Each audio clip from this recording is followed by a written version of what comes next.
loving self. And just like always, many thanks to all of you for the support you give to the channel. Thank you so much to our channel members, to our anonymous supporters, to all of you my still subscribers. You love, celebrated, and of course appreciated. We are the real savages, not black people.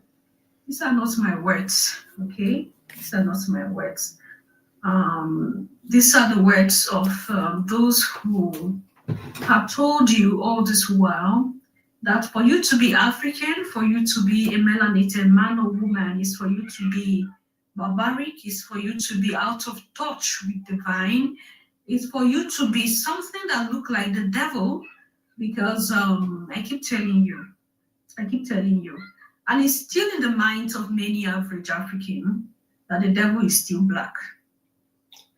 Now, they have groomed people who look like me and you, and these people who look like me and you are now the custodian of these ideas, and they are the ones that now groom others and inculcate these ideas to other people.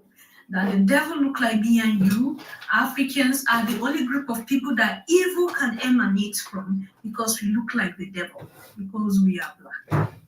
A lot of people do not understand it as you understand it, and a lot are still under the spell casted, Your Majesties. And this is just to clarify some things, right? When we sit here and try to bring out informations like this for you, it's not because we hate other people. It's not because we hate other races. No. Everybody is doing everything for the survival of their race and for the liberation of their race from whatever it is they feel that their race is under. That is why we are all doing what we are doing. And it's for educational purposes, just to give you some insight into some of the things. Remember, a lot of evil have been done to the melanated people around the world. And still, the audacity of these people to still make you feel like you are the bad ones. When you have the conscience, you are with the soul. You are the nine ether being, Your Majesty. The being with the soul, the being with the conscience. It is when you have the soul, you have conscience. You empathize with people. But that part of you have been taken advantage of for a long time. And it is time for us to wake up. But before then, I want us to listen to these discussions, and then we take it up from there. They attack black people after they've been murdered. When they did absolutely nothing wrong, you're pushing us to the limit. And what do I mean by that? You're asking us to talk about history, the history of the South. This is in Georgia. What happened in Georgia? There were savages in Georgia. It was the ancestors of the white right-wingers. They were absolute savages. They murdered people. They lynched people. They raped people. They enslaved people. They took babies from their mothers and sold them as property. You want to talk about savages? Your ancestors were the biggest savages the world has ever seen. So don't you dare call a black man a savage after you murdered him. Introducing the telephone.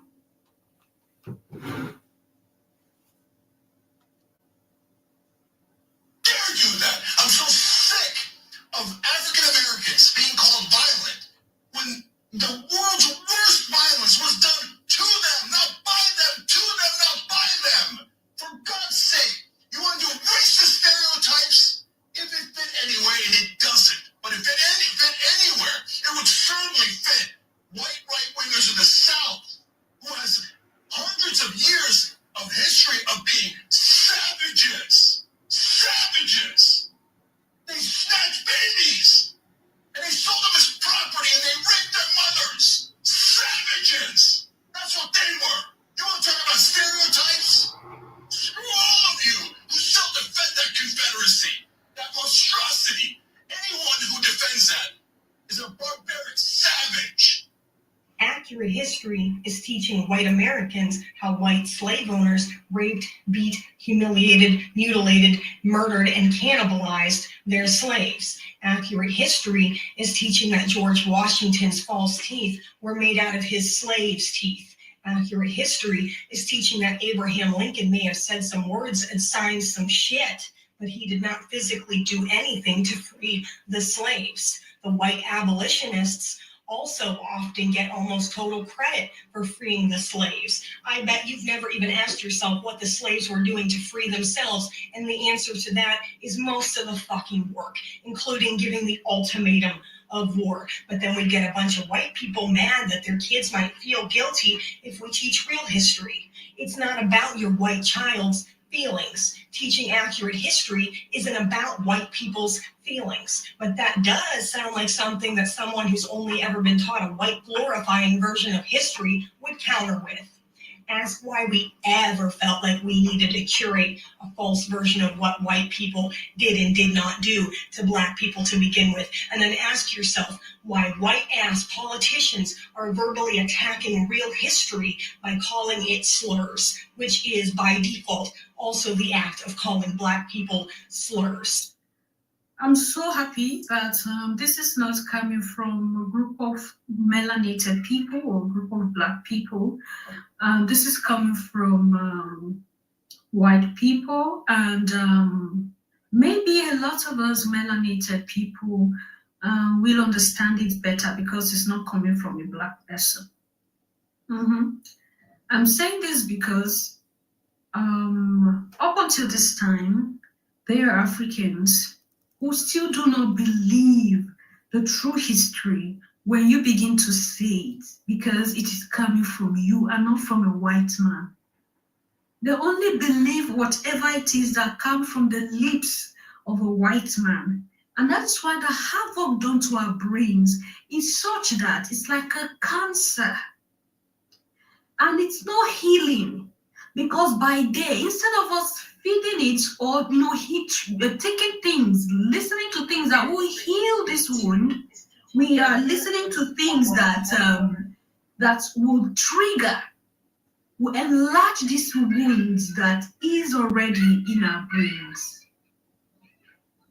Your Majesties. So we are not helping ourselves at all. We are not helping ourselves at all.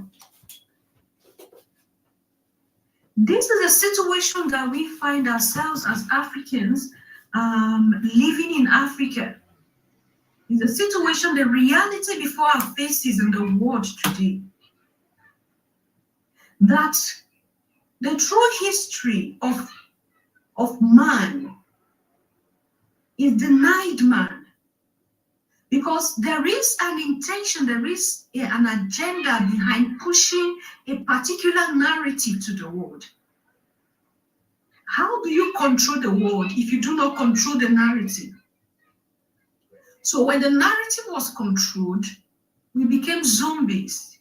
Wherever they push us to, we move there because we don't even know what the truth is. And this is the age of knowing. Everything is coming to light. People are now bold to come out and say, okay, this was wrong all the while. It is good we tell the truth as it is. That black people are not what we were told they are. Your Majesties, growing up, when you watch movies, especially when you watch movies about black neighborhood, immediately it's about black neighborhood. What comes to your subconscious is a broken home. What comes to your subconscious is either a broken home, a frustrated husband or a wife or children, a chaotic family, a family that there is no peace in it. There is a word I'm looking for it is just escaping my brain. What comes to mind immediately, Your Majesties, is this ghetto-ish life.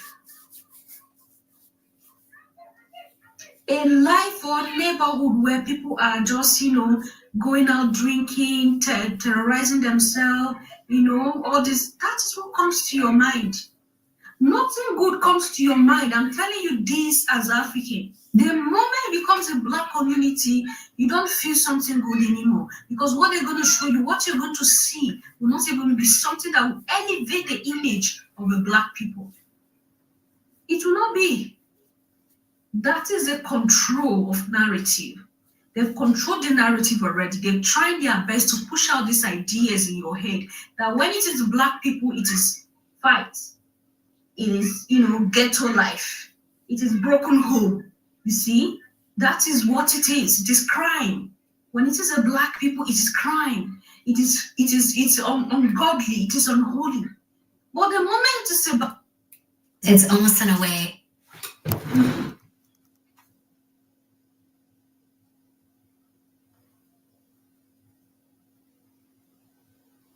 You think, oh, it's about God, it's about the angels, Oh, it's about the just 5 more saints. minutes. Oh, it's about holy 5 more living, minutes, family. a happy family, a lovely neighborhood. This is the truth. This is a fact. This is what most of us grew up with. Not until we began to decolonize when we have reached the age of maturity and began to understand how the world operates, that we began to see clearly what is truly behind whatever it is that happened.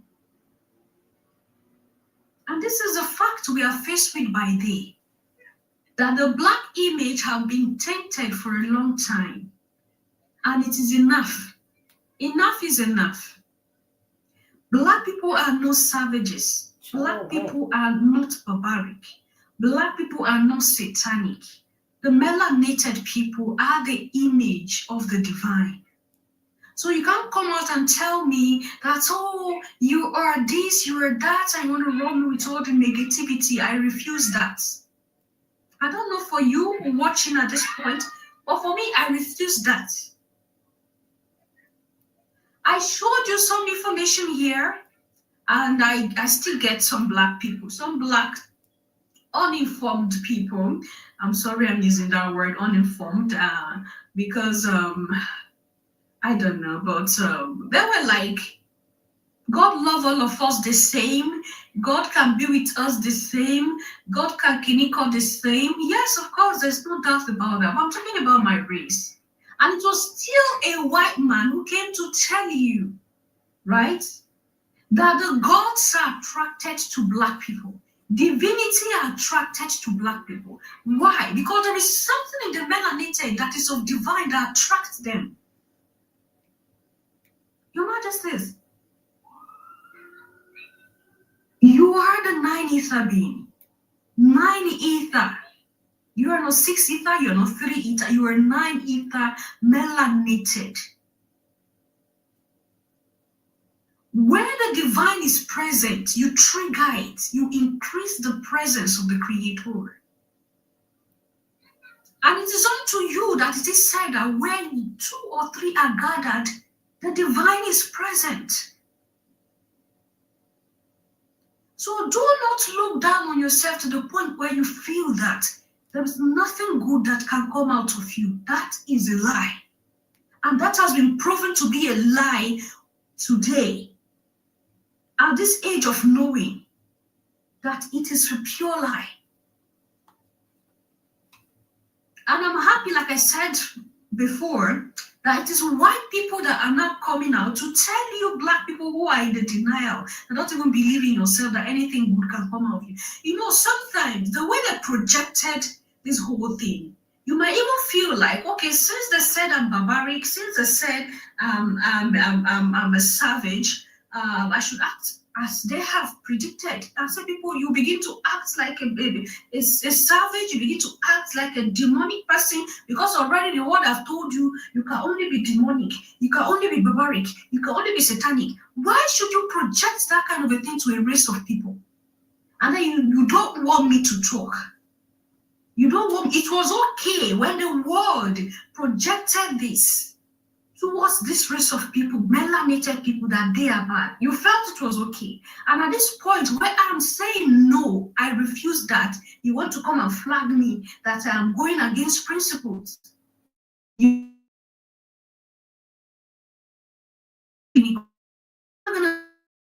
matter what they do, they will never be able to shut us up of the truth that we need to profess, of the truth that we need to pass out to each other. Leave your thoughts and opinion there at the section, Your Majesties. I'm going to see you in my next one. Until then, love yourself, love others, stay safe, stay positive, Your Majesties. You are good. My sister. That's our sister right there, y'all. And that's on Abigail Lucy Mary. It's 2 words. Abigail. And then space Lucy Mary. Lucymary. Lucy Mary. That's the video I was talking about. We are the real savages, not black people. That was the video I was talking about a couple of weeks ago that I had seen just the title of it and stuff. And it resonated with me because we not savages. We are not savages. We never have been. The true savages, y'all, is white people right here. The true savages, what I'm reading in these books, it's the truth. Where's the lie? All of this time, the narrative has been that the black man and the black woman, the black boy, the black little girl, yeah, it's been a whole narrative spun on our people. And everybody fell for it. Everybody ate it up. It appalls me.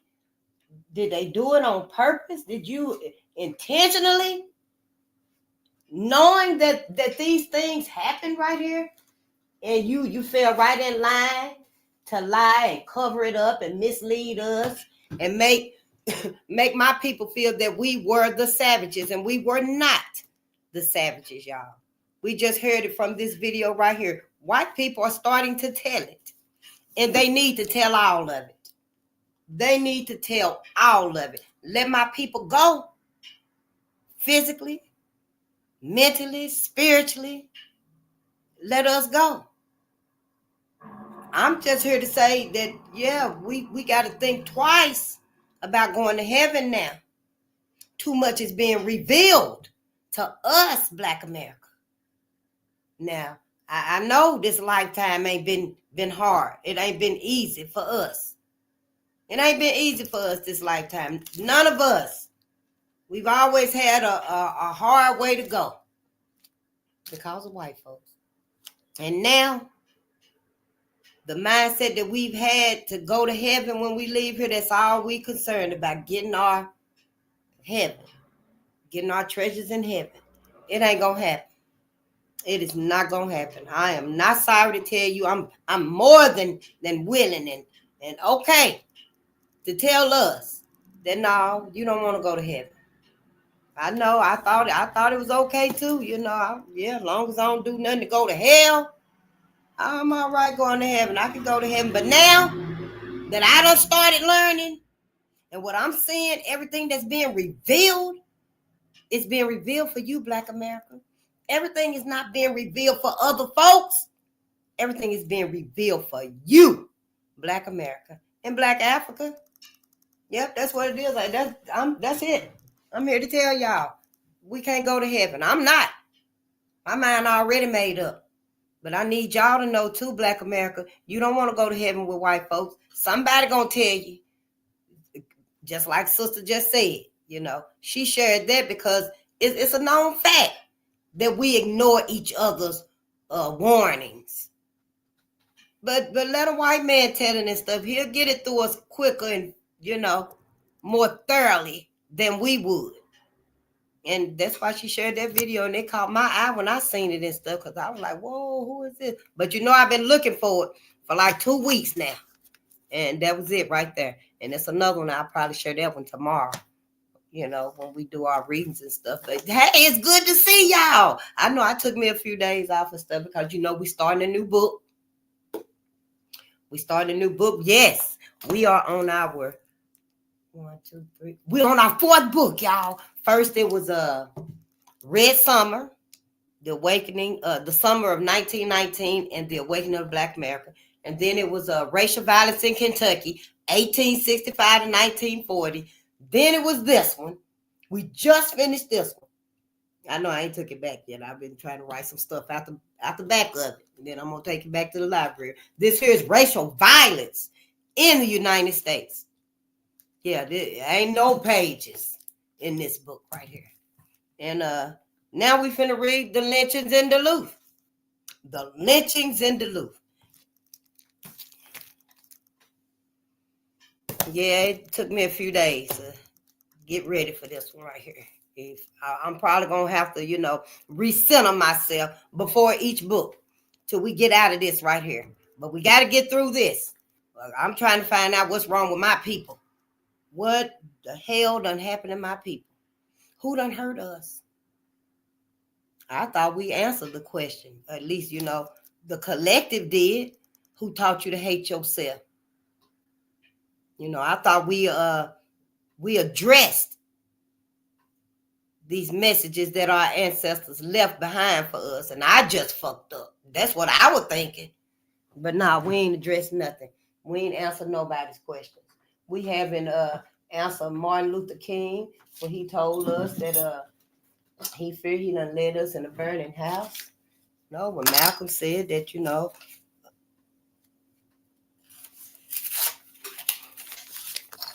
we totally went against everything. We didn't heed any warnings and stuff. We put our babies right there in school. Every day well, now it's a new day. And now we got another chance again to save our people. This is the last chance, maybe the very last chance we get. Yeah, because it's not a game.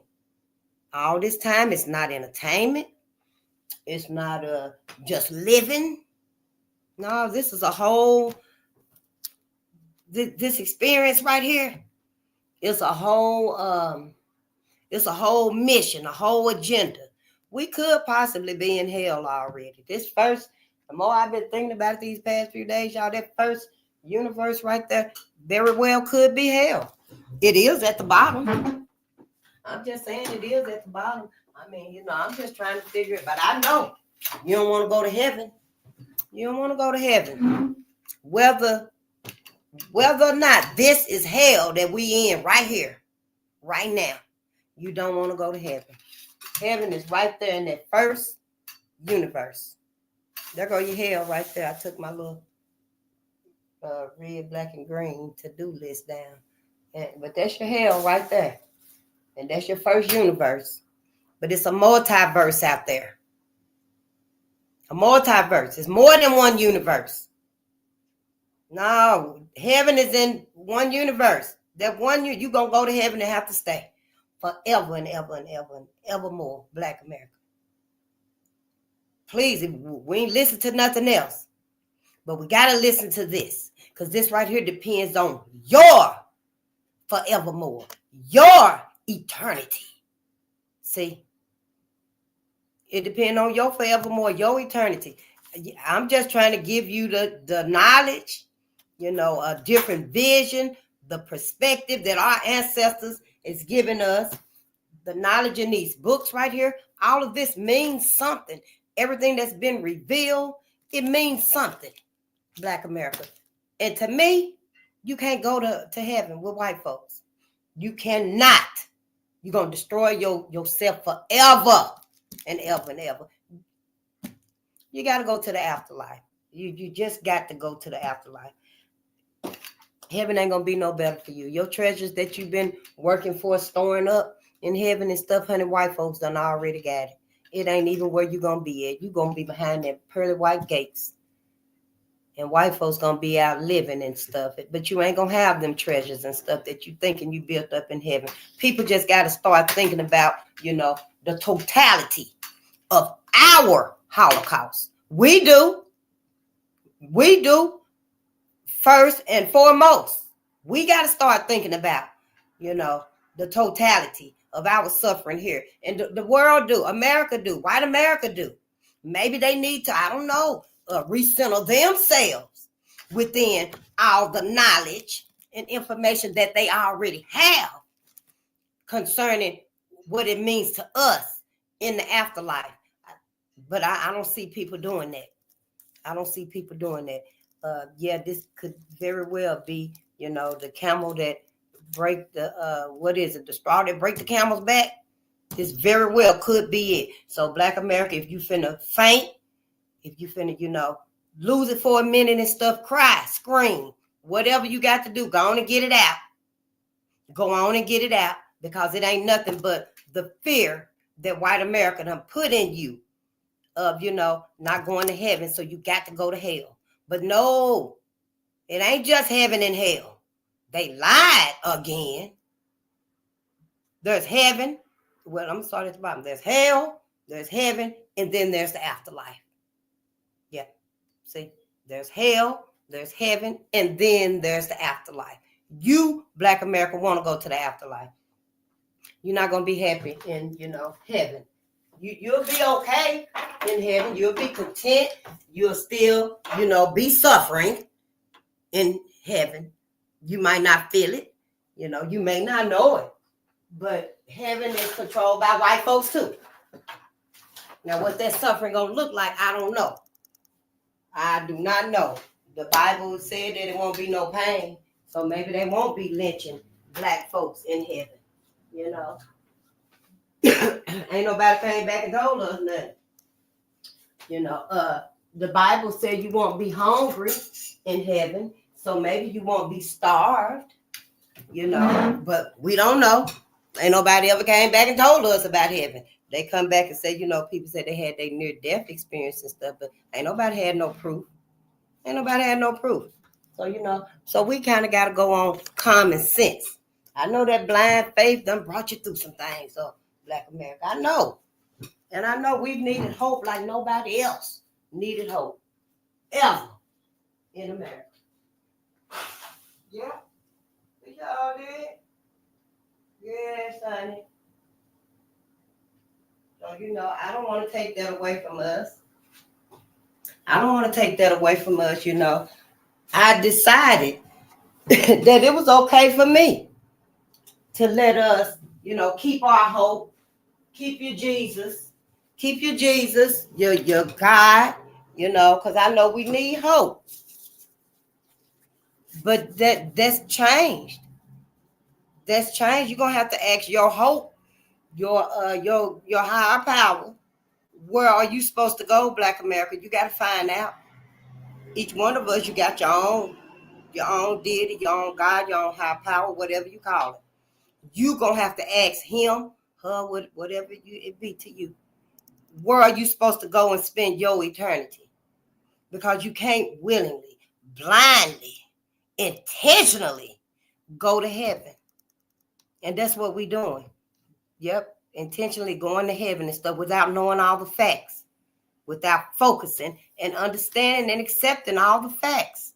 Why you gonna go trap yourself in heaven with all of these demons right here? White folks have been so anti-life on earth to you, Black America.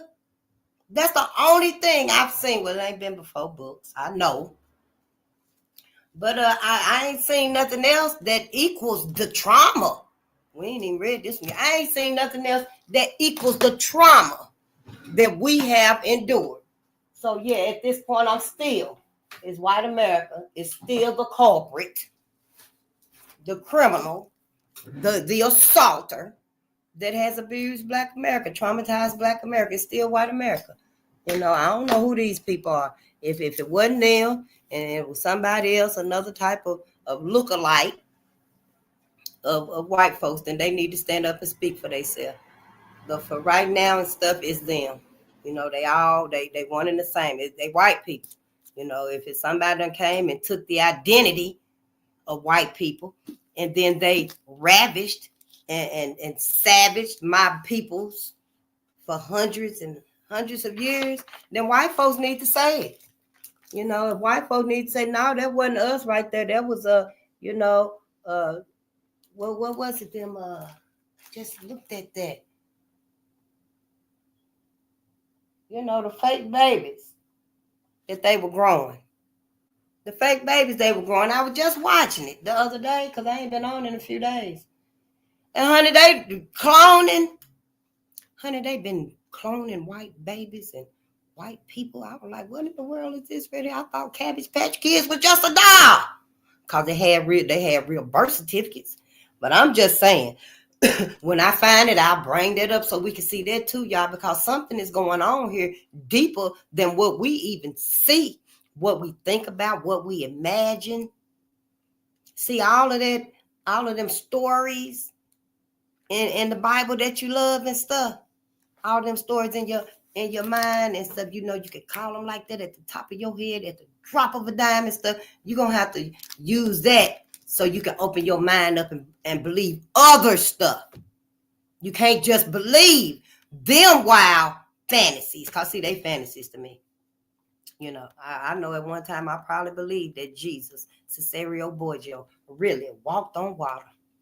I probably believe that man parted the Red Sea, and it was probably other people, other deities and gods that did it.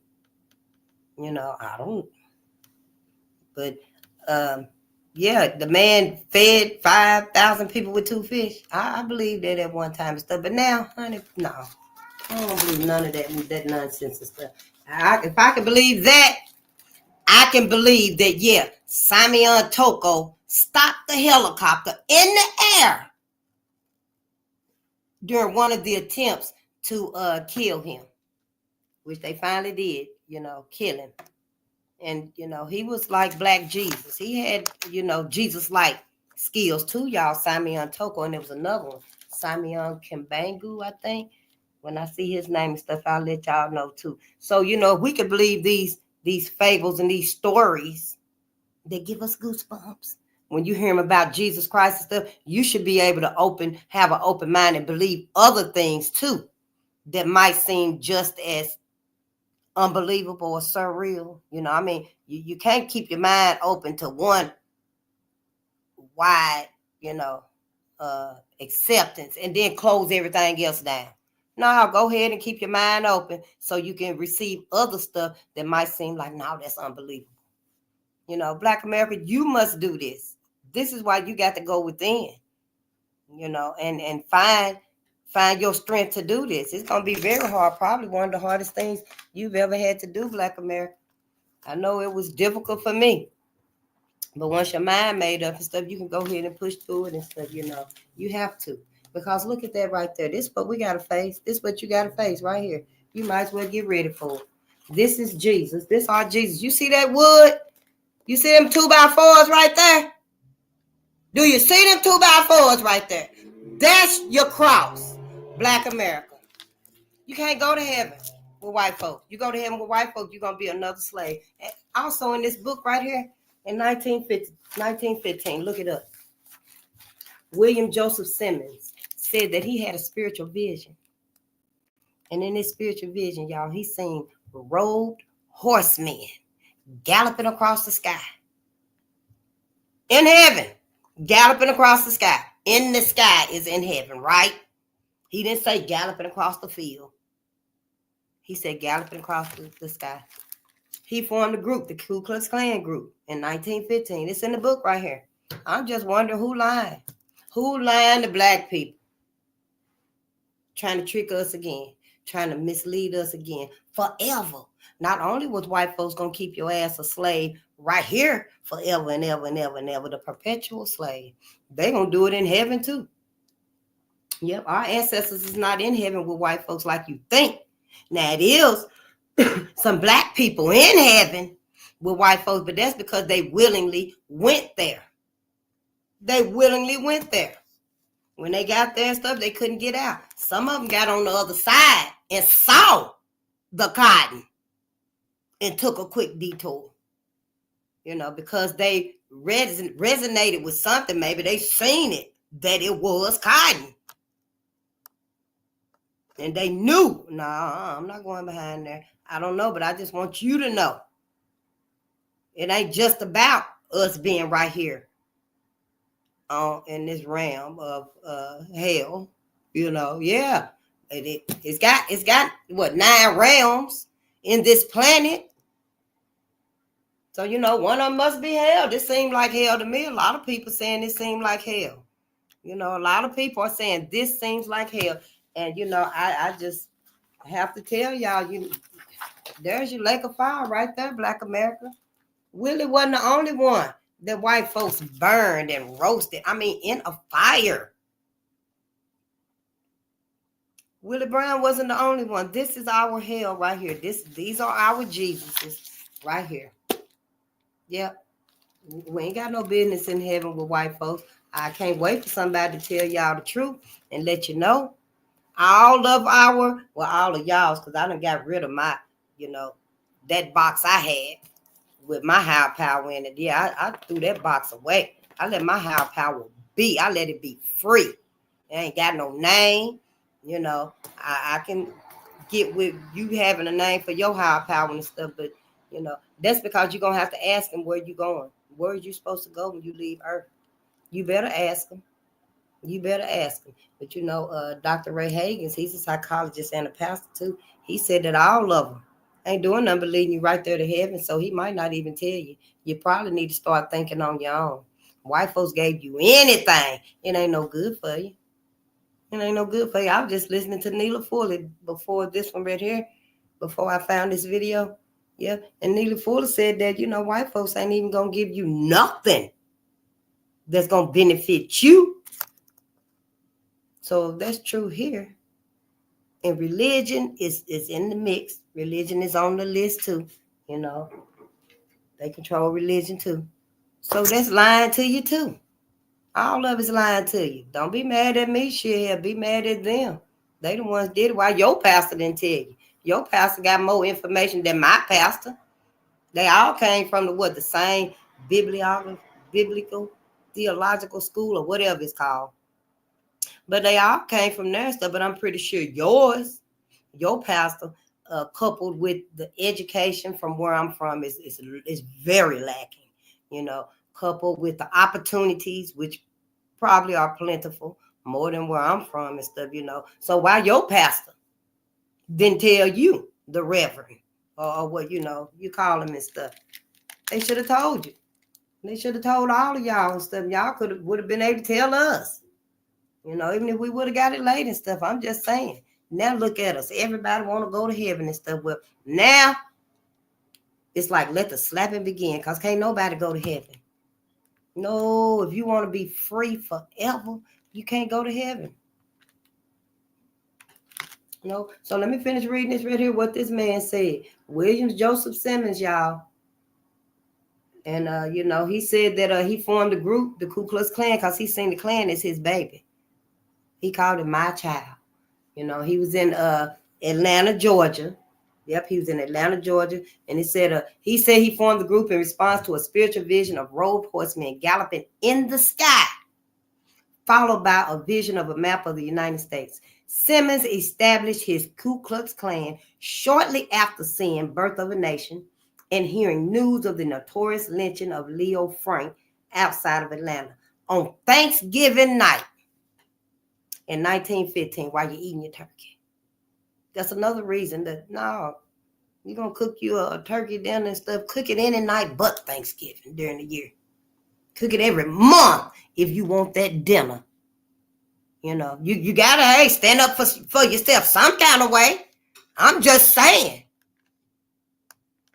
Stand up for yourself some kind of way, Black America. Yeah, when you got to unlearn everything and relearn things and stuff, hey, it's a clean slate. Wipe all that shit off the table. Everything white America done gave you. Everything they done taught you and stuff, if it's not benefiting you, your people, your family, the collective, wipe all that shit off the table so you can relearn fundamental self. What is it? What's that word? Self-confidence. So you can learn them self-confidential ways and strategies and living like we used to have. That's pretty much all it is. When we started being around white folks and going to school with them and stuff and church and dining and eating and mingling and marrying, that's when we lost our mental alertness and awareness of ourselves. So all you got to do is cut it off. Yep. Sabrina, your ass coming over here now. Yeah, you finna watch what we watching. You finna watch what we watching, or you can go home. I'll see you later. That's what it's gonna have to get back to and stuff. And yeah, now you finna see everybody get mad at you and stuff, because white folks don't want that. You're gonna have to always pay attention to them. That's what they always want. But let's read this right here. So on Thanksgiving night, y'all, in 1915, this man, Simmons, William Joseph Simmons, and 15 of his friends hiked up the huge granite outcrop of Stone Mountain, east of the city. Stone Mountain is in Georgia. I thought Stone Mountain had like the Akashic records, but that was like years ago when I, first heard about that and stuff. And so I'm like, wow, so they took their ass up on top of the mountain. Yeah. Ain't that fucked up? The nerve. But yeah, honey, that's them. That's white folks for you. Yep. So they hiked up the huge granite outcrop of Stone Mountain east of the city and held a ceremony that Simmons contrived himself. He wrote the speech himself, y'all.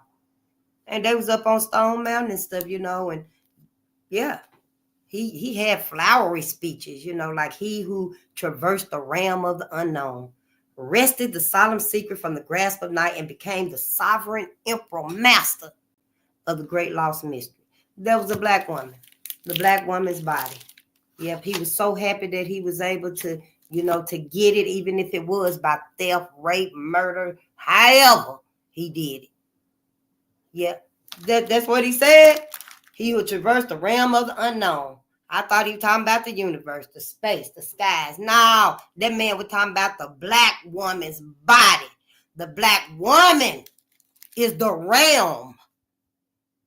See, the black woman's body is the realm that don't nobody know but the black man, because that's who the black woman was designed for, to have black babies. Yeah, you got the will to go and have a baby and be with whoever you want to be, but the cosmos designed you, black woman, and you, black man, to have a black baby. Yeah, that's how it is. So, that's what he was talking about, the realm of the unknown. He wrested the solemn secret from the grasp of night. The woman's body. He wrested the solemn secret, her secret. He raped her. That's what he's saying. He wrested the solemn secret from the grasp of night and became the sovereign emperor master of the great lost mystery. So see, now he's the master of the great lost mystery of what it's like to be with a black woman.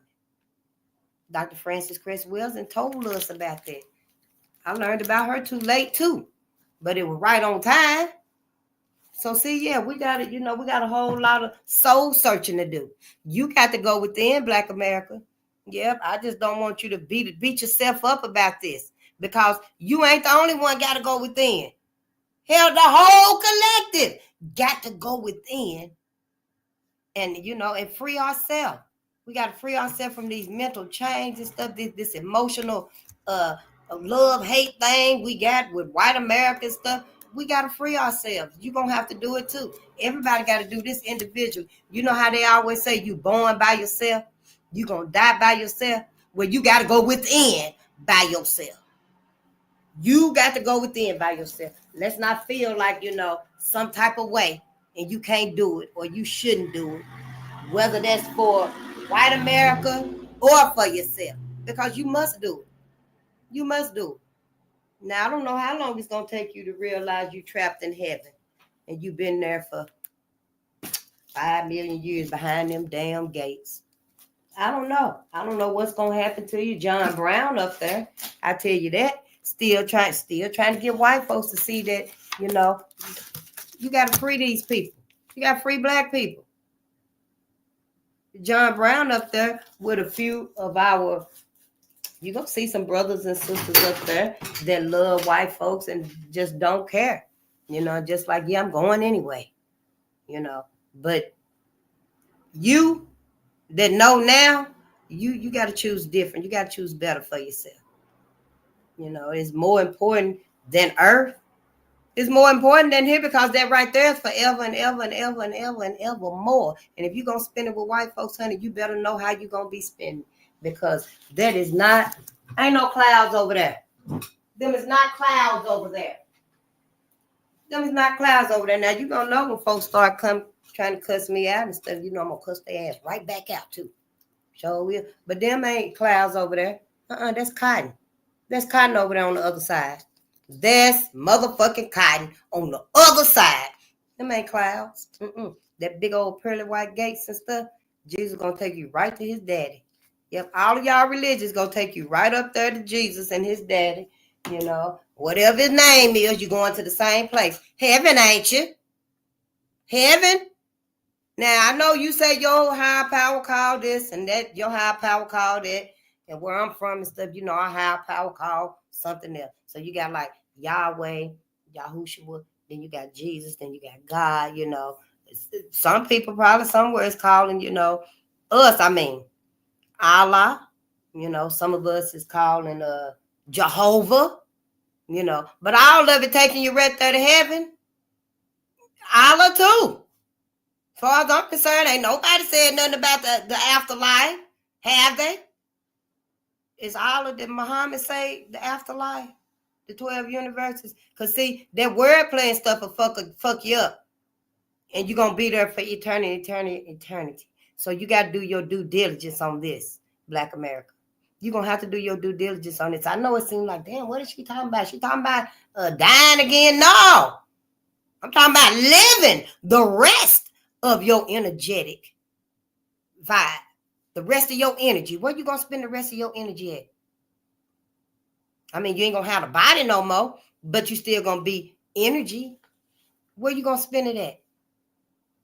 You know, I know some of us have the thought that, you know, it's kind of like, oh, we're not going to have nobody no more.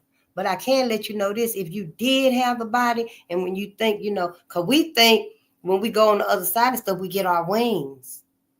We get our wings. We can fly in heaven and stuff. I did too. But I just want to let y'all know, you go to heaven and stuff, they're going to clip your wings. You ain't going to be able to fly up out of there. Nope.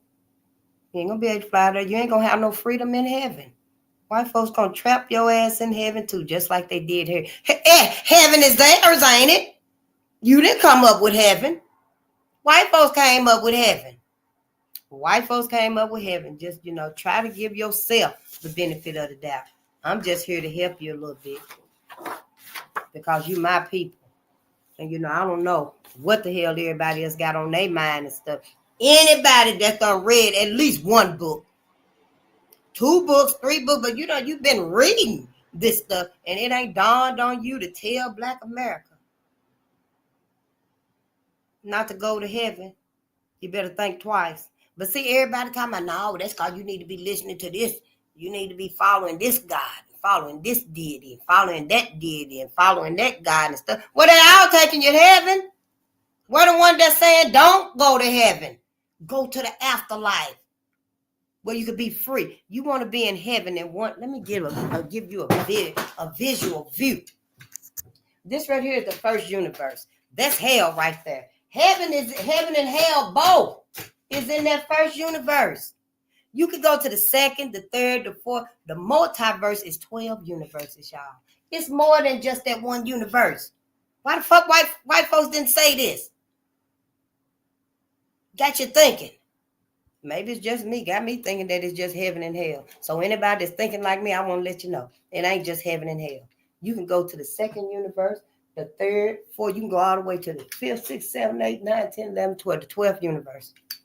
And I don't know. If I had went to the 12th grade, maybe that's when they would have started teaching me. Mm-hmm.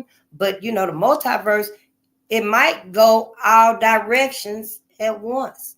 The multiverse, heaven, the skies, the ethers, is so much more bigger and expansive. It ain't even got a beginning or an ending. White folks don't know. White folks do not know. They come up with the Big Bang Theory and all this and stuff, y'all. I believe from what I'm reading and stuff, and I just sat down and started reading. But I can believe that, you know, we ain't supposed to go to heaven. I forgot my train of thought right there. So let me go on and read. Because, I just want y'all to know, don't go to heaven. Do your due diligence. Don't feel like you're blaspheming. And you is, because I did for like 9 months, I believe. If you do, when you feel like you're blaspheming, just know. Ask your higher power. Do they want you to know the truth? And your higher power going to let you know, yes, I want you to know the truth. And then you start seeking the truth. You don't start just, really delving into what white folks done taught you and what your Bible got you and stuff. Because you already know the Bible front and back. You already know that book. You need to keep, if you got to, keep your Bible under this arm and keep Your Bible under that arm. Now you got 2 Bibles. You need both of them. We need this. That Bible is not going to heal nothing. That Bible ain't healed y'all ass as hell since the white folks made you sit in the back of the plantation, the big house, and they read this Bible on Sundays. Y'all know, come on now. We can't keep being a fool and a dummy for white America. Shit, hell, if I was y'all, and I had a Bible, I'd be glad to be like, yes, I know what I need to know out of this, because there's so many contradictions in it.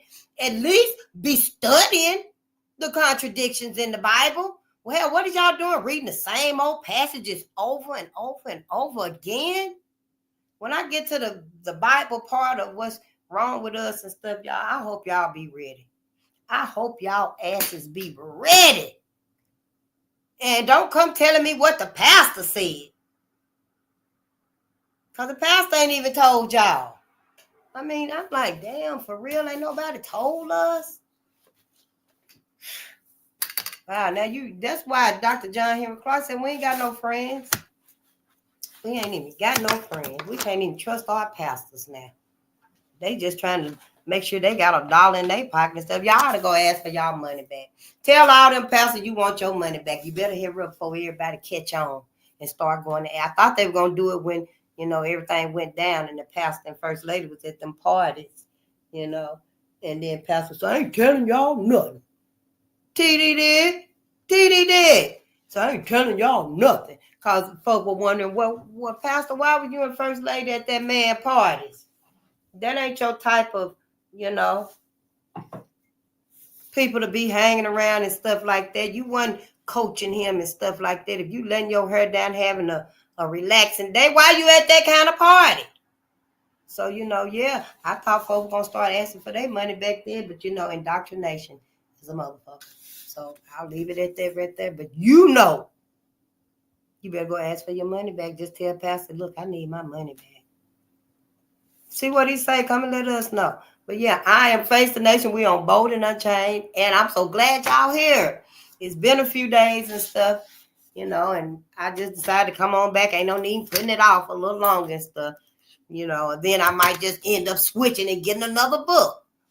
So yeah, since I got it, we're going to read it and get through it anyway, and we are here to assist Black America and Black media. And then, Black Africa too, once I, get there. When you don't have the education that we really need, you don't have the tools and stuff that you need, it take you some time to get there. But I do know Black America and Black Africa, were manifested by the cosmos. Black people on this planet was manifested by the cosmos, y'all. That's it and that's all. Everybody else come after us, from us, through us. But, we are the parents of all people. Yep, we are the parents of all people. And to be treated like this, oh, honey, the cosmos is very unhappy. The cosmos manifested you, Black woman and Black man. You're a God. That's you. That's you. You say God is in heaven. That's what you say. Well, yeah, heaven like the white folks taught y'all and stuff. That God is in heaven and stuff. That's what y'all say. Whatever his name is that you call him, y'all can agree that it's up there. It's in heaven. It's in the cosmos. It's in the skies. Right? Well, that's who manifested you, Black woman. That's who manifested you, Black man. The cosmos wanted to be. So it manifested you. It became. The cosmos wanted to be. So it manifested you. In other words, it became. So therefore, you are the cosmos, God and Goddess, the creator. Yeah, the all-knowing. It's you. Yeah, it's you. White folks didn't want to tell you that and stuff. On the inside of you, Black woman, my sister, you got the universe on the inside of you. Yep, you sure do. You do. That's why Wu-Tang said that, the Black woman got attraction powers on the planet. Yeah, because the planet is you. The cosmos, the ethers, is inside of you. The same way you give birth to babies, black babies, have black babies, and bring black babies into the world. You have black babies and bring them into the world and stuff. That's the same way the cosmos is up there giving birth to stars and storms, rainbows. Yeah, it's giving birth up there and stuff. Then it's got black holes being formed out the blue, and was there like supernovas and stuff like that, and nebulas? What was it, a crab nebula or something like that? Yeah, I've been reading stuff about the cosmos too, because it's deeper than what white folks told us. They lie so much. Yeah, but when white folks find out that y'all ain't going to heaven with them, oh, my ancestors, you really better be watching out then, honey, because that's when white folks is finna touch you, and they're going to try to suck all the juice and the energy. It might be in the form of a hug. Well, okay, we'll let you go. Well, I hope I get to see you again. And, honey, then they're going to give you a hug, and it's like they're going to just, they're going to try to suck all of your magicness from the cosmos out of you. Yep, it's true. Guard your energy. Yep, I had to tell somebody today. Don't touch me. I got to guard my energy. Because, yeah, we got to start now.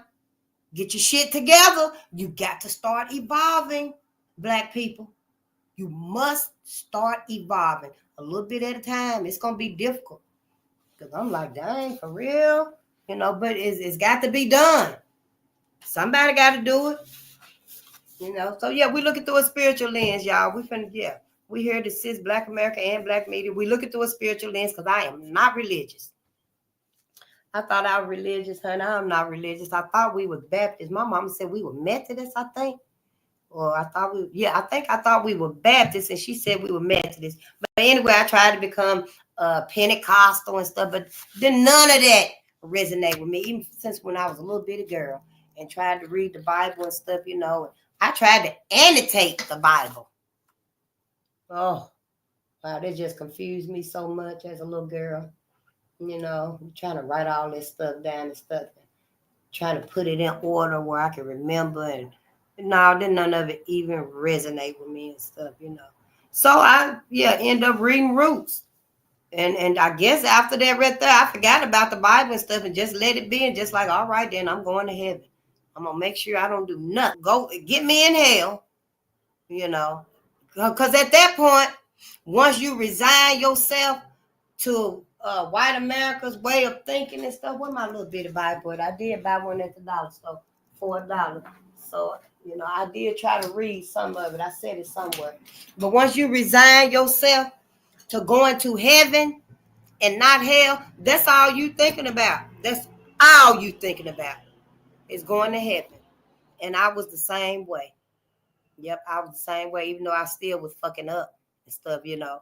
But I was still like, you know, I'm going to heaven. I'm going to heaven with Jesus and stuff. But now that I done started reading and I done started learning what was done to my people, why in the hell would I trap myself, my people, in heaven with these same people right here?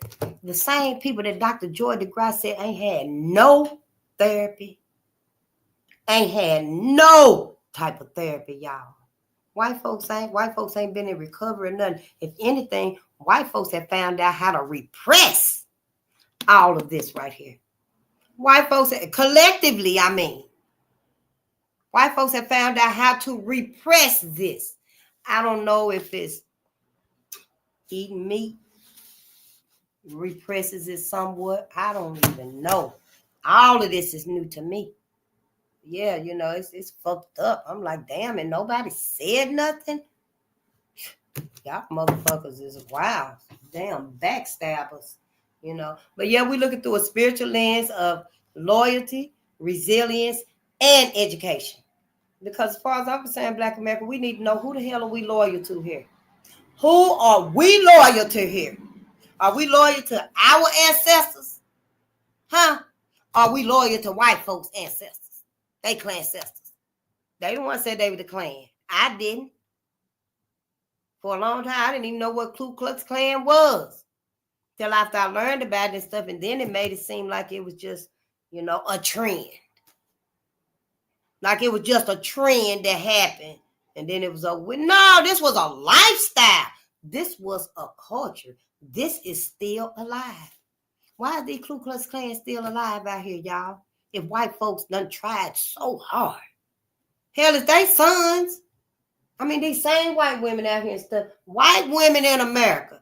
These are your sons, your brothers, your daddies, your granddaddies, your nephews, your cousins, your uncles. These is your people.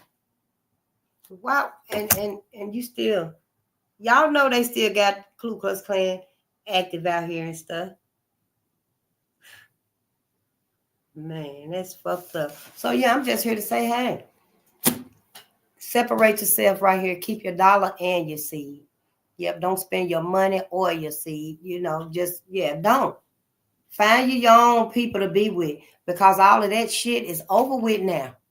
Yeah, I don't know when it's going to be that white America going to finally let you know, black America, that, this all right here been a mission. All of this right here has been part of the mission. Maybe they won't let you know, because they do need to keep integrating and having these babies and stuff, because they need to get their numbers up. And we already know that having these babies with black people and stuff, and then you train that baby up to, you marry, you get you a savior, get you a white man. And over time and stuff, it's going to wipe that black lineage out. Because the baby gonna get with a white person to have a baby, and teach that baby to get with a white person.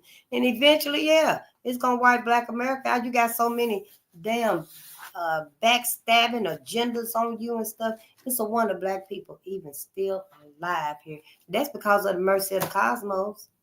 It's only the mercy of the cosmos. And our ancestors needing us so that they can finish the purposes that they was here on this planet for too. That we even got our sanity. Yep. That we even got any sanity. I mean, to be chased. I don't know. I be hearing it in my head and stuff sometimes.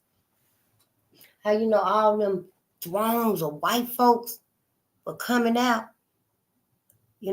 after one black body, and how they must have been running like wolves and stuff. You remember on Twilight? That's how I can get it through you. How Twilight, when all of the guys and stuff, I guess it was Jacob, whichever one was the wolves, and they would get down on, for your birthday with guys, men, boys, teenagers, because they was in high school.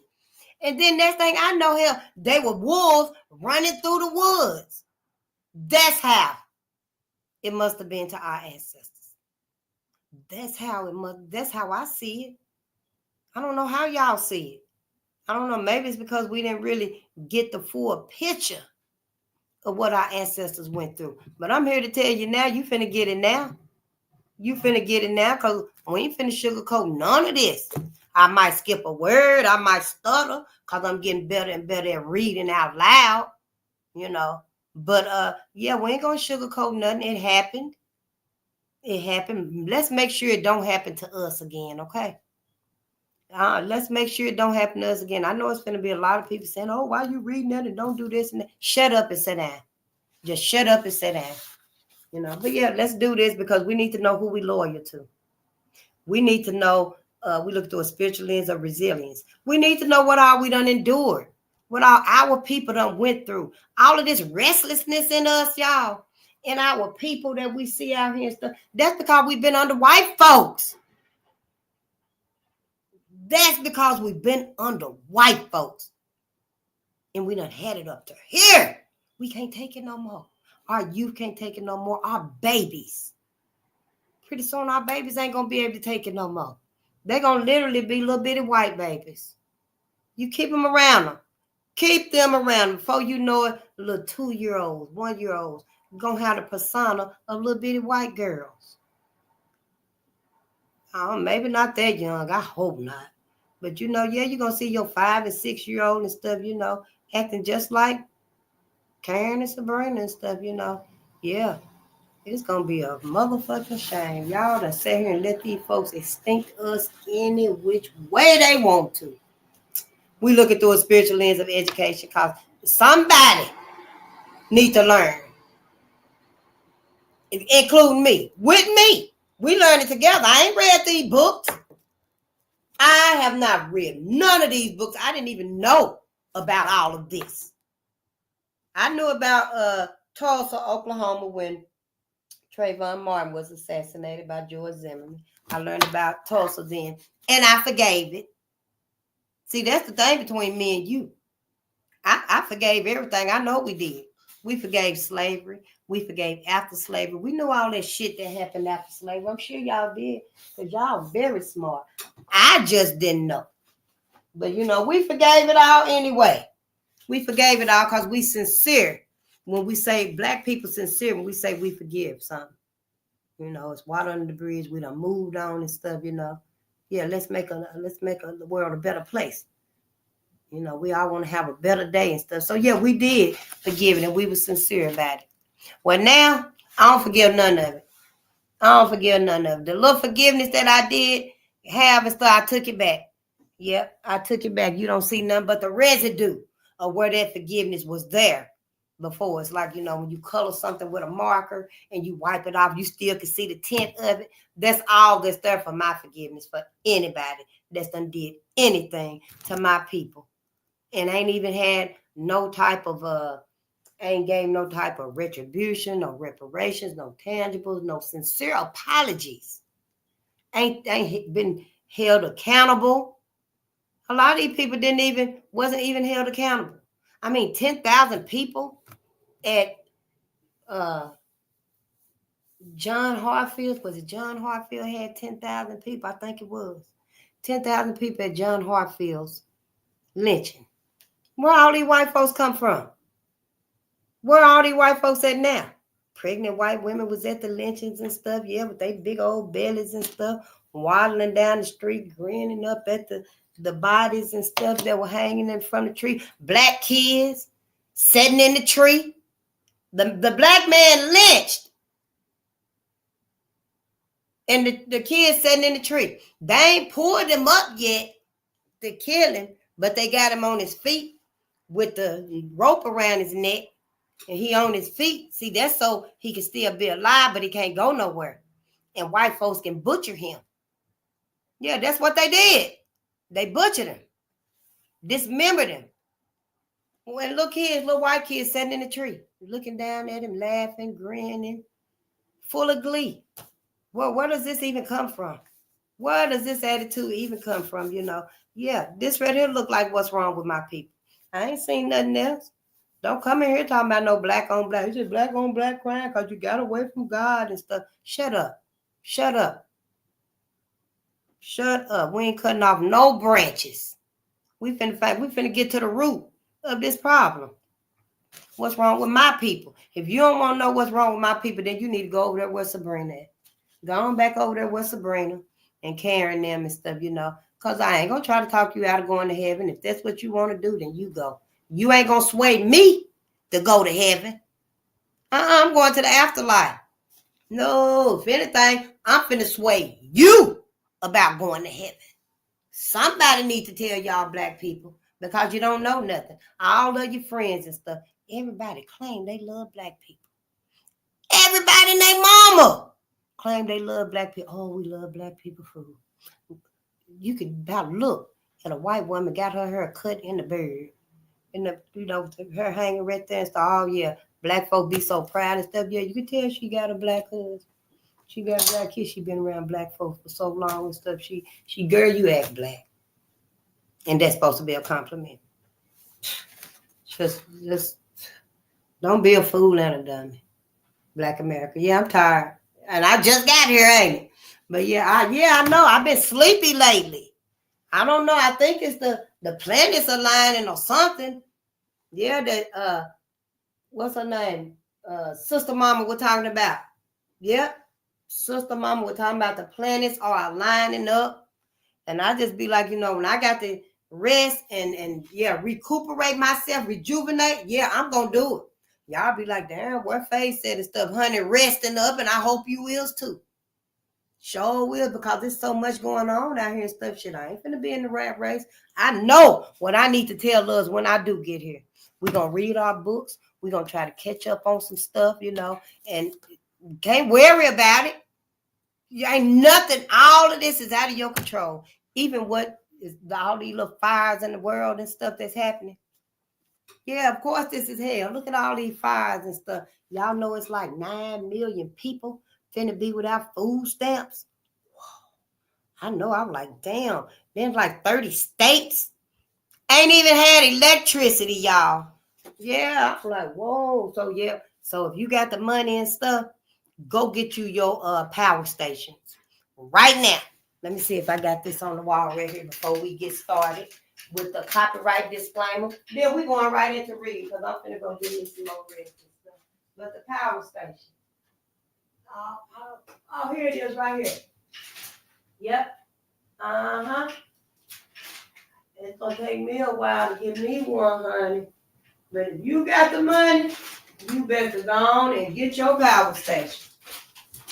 And I know these prices is unchanged because this right here been a couple years. Like I said, it's been a couple of years.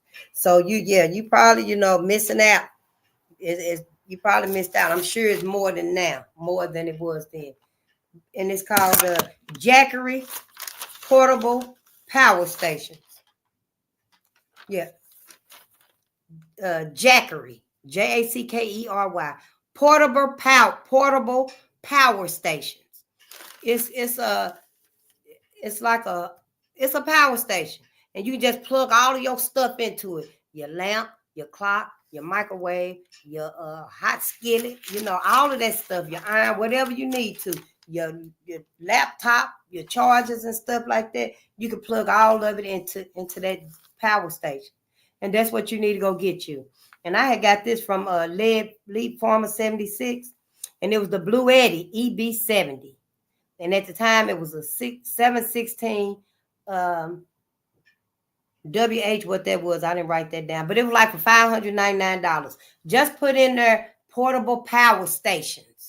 That way you can take it with you when you're going and stuff. And I also get you some, it was some Blue Eddy solar panels for $399. And that way, during the daytime and stuff, especially if you got your own home and stuff. But you can get portable solar panels too. You can get portable solar panels. And yeah, just Google it. And it'll let you know about that.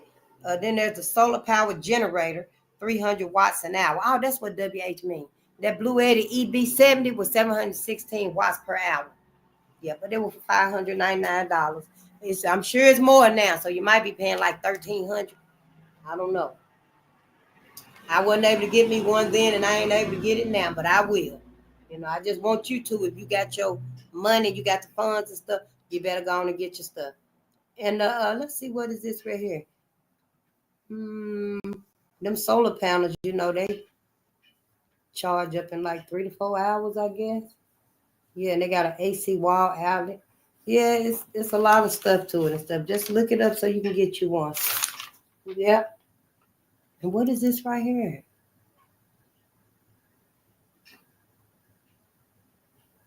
Oh, you want to get you a Berkeley water system too, y'all. Yep, I said I was going to make my own water filtration system.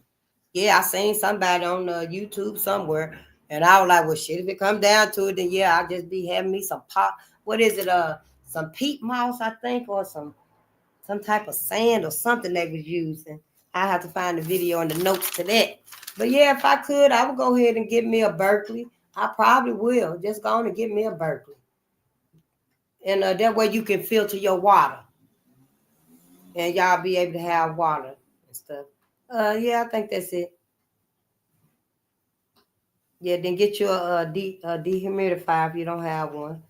But yeah, just go ahead and get started because, honey, if people's already out of their lights and stuff, you're going to want to have you some lights, So let's read the copyright disclaimer before we read. Copyright disclaimer under 107 of the Copyright Act 1976. Allowance is made for fair use for purposes such as criticism, comment, news reporting, teaching, scholarship, and research. Fair use is a use permitted by copyright statute that might otherwise be infringing. Non-profit, educational, or personal use tips the balance in favor of fair use. And I want to show y'all this right here by Neely Fuller. Dr. Neely Fuller said that every aspect in life is controlled by racism, white supremacy / racism. And there go your every areas in life, y'all. Religion is in there too. There's war, economics, politics, entertainment, religion, sex, education, labor, and law. Yep, all 9 areas in life. If it's another area in life that ain't on here, let us know. Because it should be. But religion too. Controlled by white supremacy / racism. You have no excuse now not to find out where you're supposed to spend forever and ever at Black America. You ain't got no more excuses and stuff. Being afraid of blaspheming, being afraid of questioning God and stuff, honey, that's just so you won't ask your higher power, where is your true freedom supposed to be at? That's why white folks put that fear in you. You better ask your higher power where you supposed to spend eternity at for your ass being in heaven with white folks with them clipped wings like this right here and can't go nowhere. You better do something to save yourself. Ain't nobody else coming. Nope, Jesus come and stuff. He gonna take you right up there to his daddy. Yep, and we know he ain't coming and stuff. What happens and stuff is when you die, then you go on up there. That's what happened. When you die, you go up there and stuff. I literally seen the angel when my mama went, when she passed away and they took her away in the hearse. And we looked up in the clouds and saw the angel. I think somebody might have took a picture of it. I'm going to ask someone. And my auntie was like, go on, Anna. And I didn't know it at the time. No, I didn't know it at the time. I just felt, relief and proud of her that she made it to heaven. Because it was like, yeah, that's her angel. But, put nobody proving and stuff. But now today, I know that, yeah, as soon as my mama stepped on the other side of them clouds right there, as soon as she flew or floated on the other side of them clouds and seen all that cotton, my mama like, yep, face was right. And that's when she made her detour. So my mama didn't go to heaven like everybody thought she did. A lot of our ancestors, our loved ones that passed on, no, they didn't go to heaven. That's what they want you to believe. Yeah. All of our ancestors did not go to heaven. Soon as some of them got on the other side and still had their wits and their common sense about them, honey, they made a detour. Trust. They did not keep going right on to heaven. Well, I just wish for the best. So you can't do it either, Black America. You got too much information right here at your fingertips to be that dumb. That's how white folks do. That's what white folks did to you. And the rest of the world probably wondering too. Ain't nobody just really said it. Black America, why would y'all want to go to heaven with white folks after they've treated y'all like this? After they've done your people like this? I mean, I wonder how many people even see that this right here is Jesus. This is our Jesus right here. This is our Jesus right here. Since y'all want to look at white Jesus on the greatest story ever told, no. This your Jesus right here. Can you look at your Jesus? So see, yeah, you're going to have to do your due diligence, honey. You ain't going to get the excuse this away. Sure ain't. For all your love of white folks. No. But let's read, though, All right, the lynchings in Duluth. This is the second edition, and this is by Michael Feddo, or Feddo. I prefer to say Feddo. Michael Feddo. And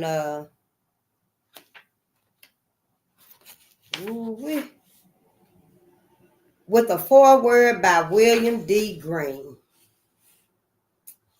In memoriam of Elias Clayton from 1901 to 1920, Elmer Jackson from 1901 to 1920, and Isaac McGee, 1900 to 1920. And McGee is spelled MC, capital GHIE.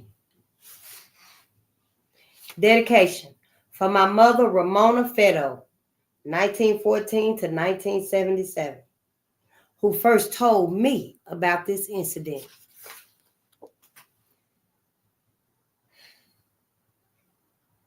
Forward, William D. Green. In Duluth, Minnesota, during the summer of 1920, between 5,000 to 10,000 people clogged the street in front of the police station to witness the hangings of 3 black men. Reporters of the 2 major newspapers in Minneapolis and St. Paul shocked their readers with lurid accounts of the event. In fact, leading newspapers throughout the North vilified Duluthians for having stained their city's good name and castigated them for being no better than Southern racists. Governor Burnquist, Burnquist, then president of the St. Paul chapter of the NAACP, had commissioned his adjutant general to launch a formal investigation. 3 dozen men were indicted for being in the mob. And 1 year later, in reaction to the event, the state legislature enacted an anti-lynching law. Yet, by 1992, it was as if the event had never occurred. I had never heard of the incident. No one I knew had ever heard of it. For most Minnesotans, the intervening years since the lynchings would obliterate their collective memory, leaving a diminishing handful to treat it, like our dirty little secrets, as something best left unspoken. It was then when I heard that a book by writer Michael Fetto recounted the event, but that the book was hard to find. None of my usual sources could help me locate a copy since it had been long out of print. However, through the tenacity of a bookseller friend whose avocation was tracking down out-of-stock books, I eventually was able to obtain a copy. What I read was an astonishing chronicle of an event that defied everything I thought I knew, not only about lynch mob mentality, but about my adopted state of Minnesota. Indeed, the scope of the incident was as tragic as it was unbelievable. During that period, the lynching of black men was typically a rural, southern phenomenon and conducted with impunity. And the Duluth incident was none of these, although only 3 of the lynchers were convicted and only for the crime of rioting.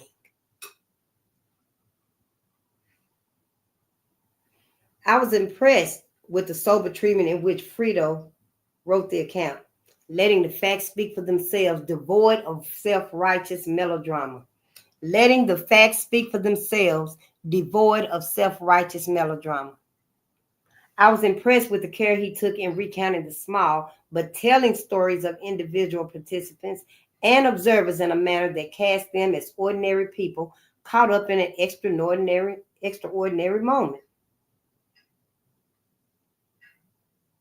Unfortunately, the work did not include footnotes, and this concerned me. But as a result of my own study into the legal and social consequences of the lynchings on the city, I have found myself able to vouch for the accuracy of Fetto's research. It is an account on which the reader can rely and a story that needs to be told. My own Department of History at Alsbury College agreed with me when I wanted to hold a Day in May program with the Duluth lynchings as the theme. Not since the early 70s had the college used the first day of May as a time dedicated to serious discussion and reflection. Instead, over the years, the day's observance evolved into a time for fun-filled celebration that heralded the arrival of spring and the end of classes, complete with balloons, loud music, and the fatted calf of college cuisine, cheap hot dogs and pizza. It hardly seemed a time for examining such a somber topic.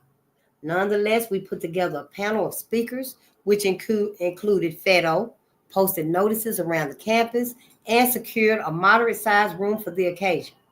Because the day of the event was warm and sunny, and the discussion was to convene in the afternoon, no one expected many to attend. Already, you could hear the persistence of bass guitars and drums booming from speakers in Murphy Park across the street when I entered the room. But what I found inside was stunning. It was standing room only. Students, faculty, and staff, and a sizable number of retirees filled the room. Though we hadn't determined how long the discussion should last, I think we all anticipated that after an hour, people would begin to leave. However, the discussion in which the audience later participated lasted for an astonishing 3.5 hours. The topic proved to be not only one that was important to share, but one about which people wanted to learn. I think the importance of the book also is in its potential for serving as a device through which we can examine the terrible quandary of moral dilemma. Under horrific circumstances, one would exert strength in following a moral directive or choose to go with the crowd. Oh, let me read that again. Under horrific circumstances, would one exert strength in following a moral directive or choose to go with the crowd? As Fedo asked me over lunch recently, if one of us was the young man who had climbed the street lamp in order to get a better view, how would we have responded when the large crowd of men, some of whom we knew, beckoned us to secure a rope that would be used to hang a man we didn't know? At what point is one's guilt by association manifest? When he fastened the rope? When he climbed the street lamp? When he went downtown? In the false security of hindsight, is it fair to judge him? Indeed, is it fair to ourselves to be judgmental? In asking such questions, will we learn enough about the forces that incite the bestial quality within our collective soul, given the presence of dislocating forces on society that emanate from social, political, and economic forces? Can we distinguish individual responsibility from the communities? Is vigilance against mob action the central lesson that we must learn? And if so, can our society ultimately advance if vigilance keeps us from talking about race? The importance of Fedo's work comes from the opportunity it provides by challenging us to navigate, as Homer's Ulysses did, through straits made tempestuous by the twin demons Scylla and Charybdis. That's Scylla. Scylla. Oh, Scylla. And Charybdis. Charybdis. Charybdis. I never seen those words. I don't know who they talking about, but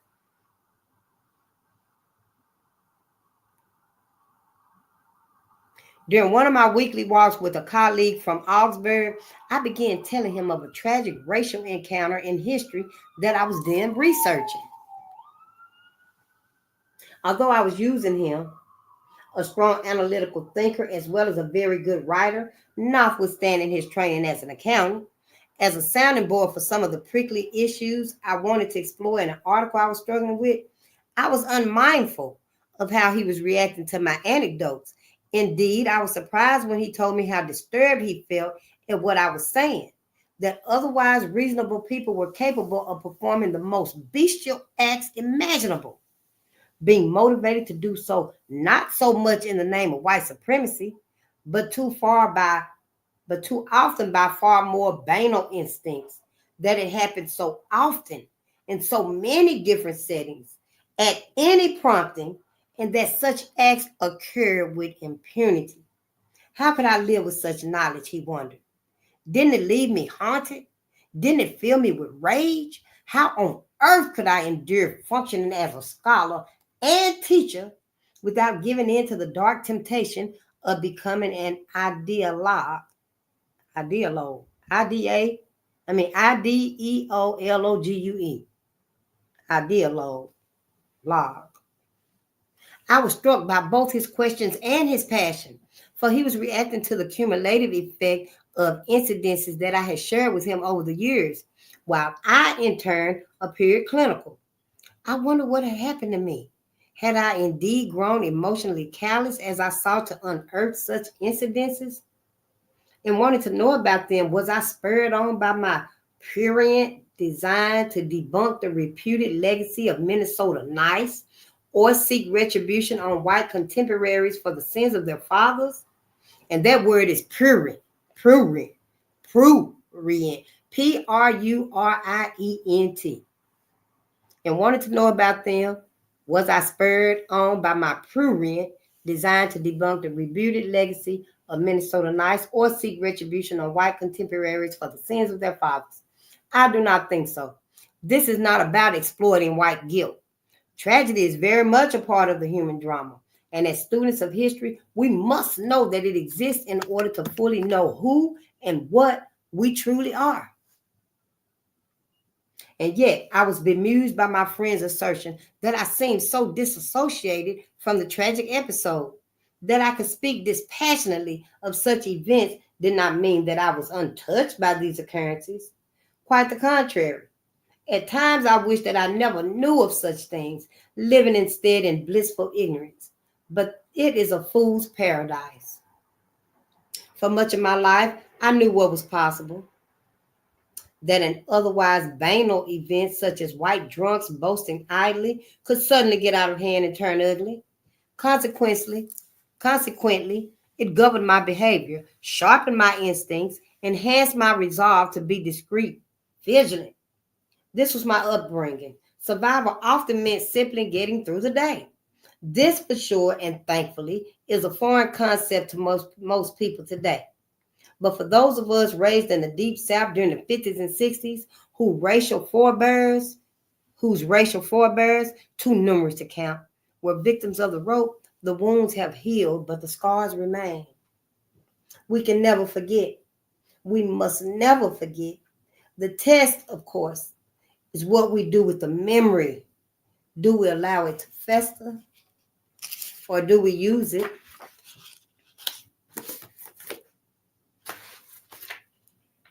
Or do we use it to illuminate? Does knowledge of the event perpetuate our victimization? Or do we use it to set us all free? We use it to set us free, here and there. See, we don't want to be trapped in life or the afterlife. In my youth, we used to embark annually on month-long family vacations that took us to various sections of the country, New England, the Southwest, etc., etc. The car was our means of transportation, and even though for us it was the only cost-effective way to travel, my parents insisted that this was the best way to really see America and get the feel for people. As my father used to say, getting the feel was indeed educational. For coming from New Orleans, we would have to traverse over miles of southern roads, through innumerable southern towns and hamlets before crossing the Mason-Dixon. The plan was always the same: pack a lot of food, coffee, and juice, be on the road before sunrise, and get as close as possible to the fabled line before we needed to stop for a nature call. After all, this, during the late 50s and 60s, was still the unreconstructed South. Though my youthfulness cast the trip as an adventure, and my mother tried reinforcing that sense by reading to me, my father sat rigidly forward, both sweaty hands gripping the steering wheel, staring at the road. Neither parent chanced looking out over the southern countryside, as if to avoid at all costs making eye contact with passersby, noting a carload of coloreds who had not stayed in their place. It was only after having left the South that you could feel the lifting of the quiet tension they felt. At last, they could both relax. Only then would my father insist that I take in the countryside. Here, my stately father, all 6'3" of him, was no longer a boy. As a child of the city, I never actually saw the bestial deeds of mob rule. That typically was a rural phenomenon. Nonetheless, as a child of the times, I learned that being an African-American male alone made me perfect fodder for racial hatred that could show itself at any time. I knew about Emmett Till. Even more chilling was the fact that such acts could be random. Racism was as pervasive as the air we breathed. Not until all of America became glued to the evening news that depicted civil rights demonstrators who faced the fire hoses, police dogs, and nightsticks that enforced the power of Southern segregation did most people have a clue of what we experienced daily. It was always safer to just stay in our place when vacation time rolled around. Never leave your neighborhood. Never be exposed to the larger world. Never know of the range of choices that Black people lawfully had. I believe that our family vacations on the road were not just excursions to interesting spots in the country, they were for my parents. I now believe no less than acts of defiance. They were for my parents. I now believe no less than acts of defiance. And that I think he's saying then where, when they were young and kids and, Black people, even the adults, Black people had to stay in their place. Well, now, as adults in a big city and they become, a little wealthy and they got a family and stuff, now they can travel. They don't have to stay in their place. So that was their way of rebelling. I had a sense of this during a return trip from Niagara Falls. The year was 1964. Congress had just passed the Civil Rights Act, which forbade discrimination in, among other areas, public accommodations. Despite strong showings in Northern primaries for George Wallace, Lyndon Johnson was favored to be the re-elected president. Nonetheless, it was also the year of the so-called long, hot summer. Northern ghettos were exploding in civil strife. Southern cities staged Klan parades that protested racial equality. That August, the liberal Mississippi Freedom Democratic Party, whose delegates seeking to be seated at the National Convention would be frustrated by party officials in favor of the regular segregationist delegation, held its first statewide convention. Days later, the martyred bodies of 3 voting rights activists, James Chaney, Andrew Goodman, and Michael Schwerner, would be unearthed. But at age 13, as we drove home through Mississippi, I was only interested in seeing my friends. I remember that my father had mentioned that we were running low on gasoline and that he wanted to try to make it to Jackson, but we couldn't. We had to stop in a service station in some small town whose Choctaw name was longer than Main Street itself. While gas was being pumped, my mother decided to go to the restroom. The gas station, as was typical in the South, had 3 restrooms. In the shadow of federal law, establishments like this gas station could no longer discriminate on the basis of races. And so were signs depicting men, women, and colored, once hung, was now 1, 2, and 3. In this town, like most southern towns, federal law was at best a minor inconvenience. Each door now required a key to be dispensed by the attendant, and in this town, he was a native son. When my mother entered the station office, the attendant was not present, so she took the key designated for 2. By the time she returned with it, the attendant was standing at the desk talking with 2 other white men. All 3 took note of my mother's breach of social custom, and they followed her outside and stood at the rear of our car, where they seemed to be studying our Louisiana license plate. Having paid for the gasoline, my father now sat anxiously behind the wheel, his neck turning red. As we drove down the lonely roads of southern Mississippi, I remembered how he constantly checked in the rearview mirror to see if we were being followed. It was at that point that I realized the full impact of abject terror, though I didn't then fully comprehend what was happening. I never forgot that trip home and the fear I felt emanating from my father, but it wouldn't be until adulthood that I began to understand. Along the roads we passed, and off in the distance were groves of pine trees. How many bodies were buried out there? Black people who didn't know their place. Innocents, perhaps, deemed nonetheless to be impertinent. It would be years before I realized the unique kind of terror that Black people felt. For it was the sort that came not only from realizing your own vulnerability to random or concerted acts of harassment, torture, and murder, but from being a victim with no one around to bear witness. Without such witness, an extinguished life is one without closure. It is in this spirit that these introductory remarks bear witness. it is only proper that such witness invites the reader into the lynchings in Duluth. For within the following pages is Feddo's own gift of closure to Elias Clayton, Elmer Jackson, and Isaac McGee, who died in Duluth on June the 15th, 1920.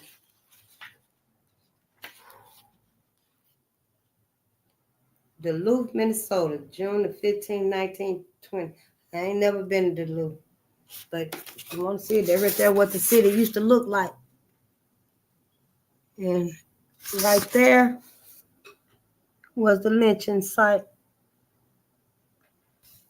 My finger. Right there is the lynching site.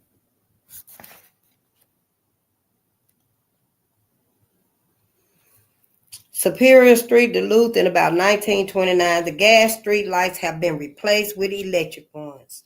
And this right here was in 1925, and 5 years later in Duluth. Life went on. The Duluth Herald ran this photo of the lynch mob as it stormed the jail. Thousands of people lined the streets and watched. Thousands of people. And just why? It was just entertainment. The cells in which 5 of the 6 prisoners were held.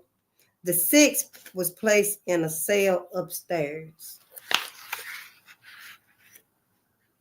Those are the jail cells right there. 5 of the 6 prisoners were held in that jail cell, and the 6th one they had to put him upstairs.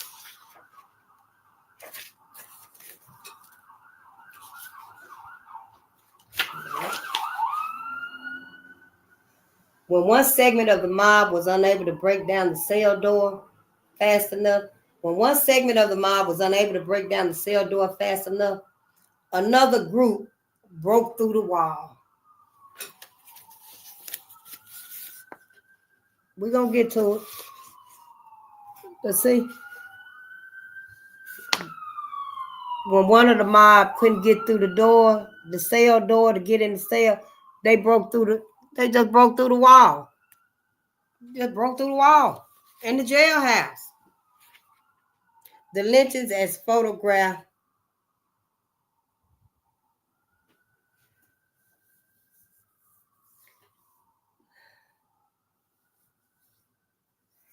The lynchings as photographed by Ralph Greenspun. This view later appeared on postcards.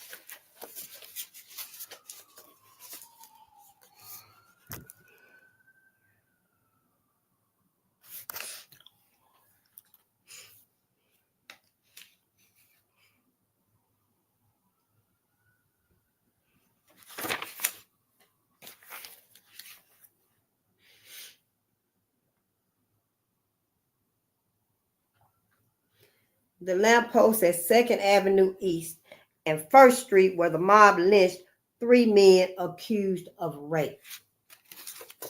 And that's the picture of it right there. That's the lamppost where they lynched 3 men accused of rape.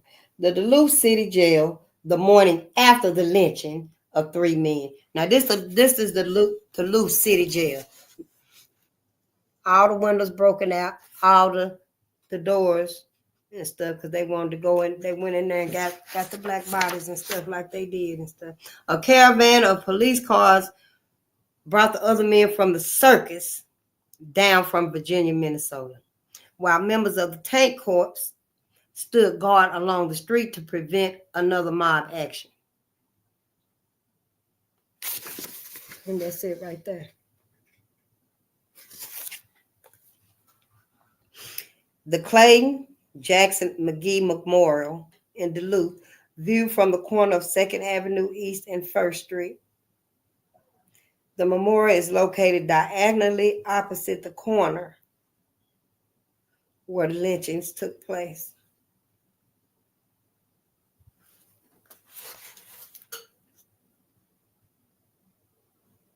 That's their memorial right there. And that inscription says, an event has happened upon which it is difficult to speak and impossible to remain silent. And you see there are the men right there. And it's got their names right above their heads.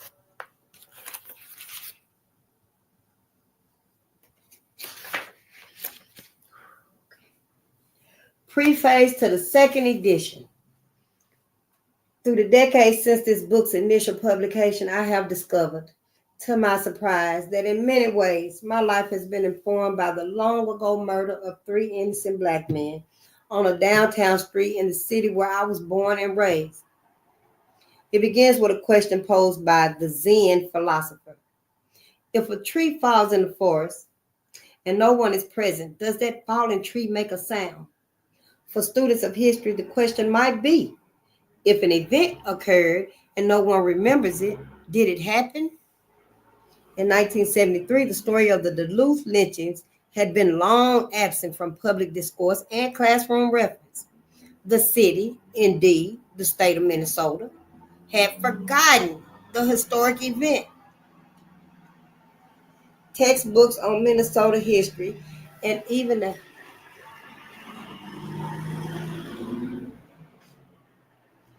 textbooks on the city, indeed, the state of Minnesota had forgotten the historic event. Textbooks on Minnesota history and even a detailed history of crime in the state pointedly omitted the hangings in Duluth. Just wipe them away like it don't even bear. Serendipity will return the incident to public awareness, and I am grateful to have a part in this overdue conversation and remembrance. That year, I determined to write my first novel, and for reasons long forgotten, I chose to place the story in post-World War I northern Minnesota. Prior to beginning the writing, however, I recall something my mother had mentioned years earlier when I was a lad of 9 or 10. She said that when she was a little girl, 3 black men had been hanged on a downtown street corner, slightly more than a mile from where we lived. I could not then and still cannot place her reference in any context. Indeed, I still wonder what possessed her to relate this incident to me. I do not recall being struck by the story when I first heard it, but it lodged in the recesses of my mind for decades, suddenly surfacing as I contemplated my novel. I considered including the lynching scene as a chapter in the new book, with the main character witnessing the killings. I sought to locate the book I assumed had chronicled the event 50 years earlier, read it for accuracy, and incorporate details into my own text. But no such book existed, and none of the half-dozen Minnesota libraries I consulted had records of that fateful June night in 1920. No one, it seemed, had even heard of the murders. However, a librarian at the Minnesota Historical Society in St. Paul informed me that he had discovered a file on the lynchings, and I was welcome to peruse it. The manila folder contained several newspaper clippings and a pamphlet detailing what happened in Duluth during the evening of June 15, 1920. Following a review of this material, I uncovered other information from the History Center's archives. And after 3 Saturdays, poring over old newspapers and records from the governor's files, Supreme Court transcripts, and notes from other state officials, I had filled a spiral notebook. At this point, I abandoned the novel and set about documenting what happened in my hometown on a night that forever impacted racial attitudes of citizens in northern Minnesota and perhaps throughout the upper Midwest.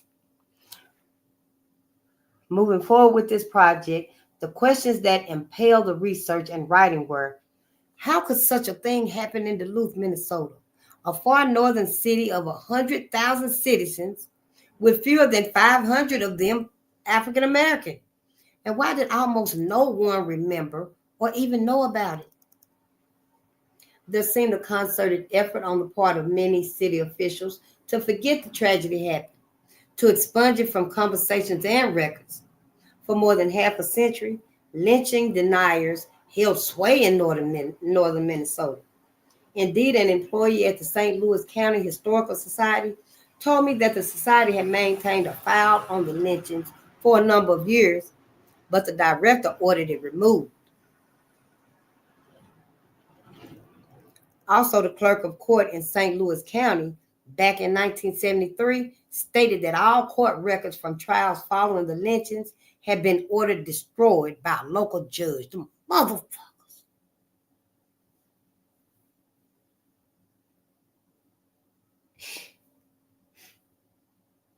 A neophyte investigative reporter, I believed him.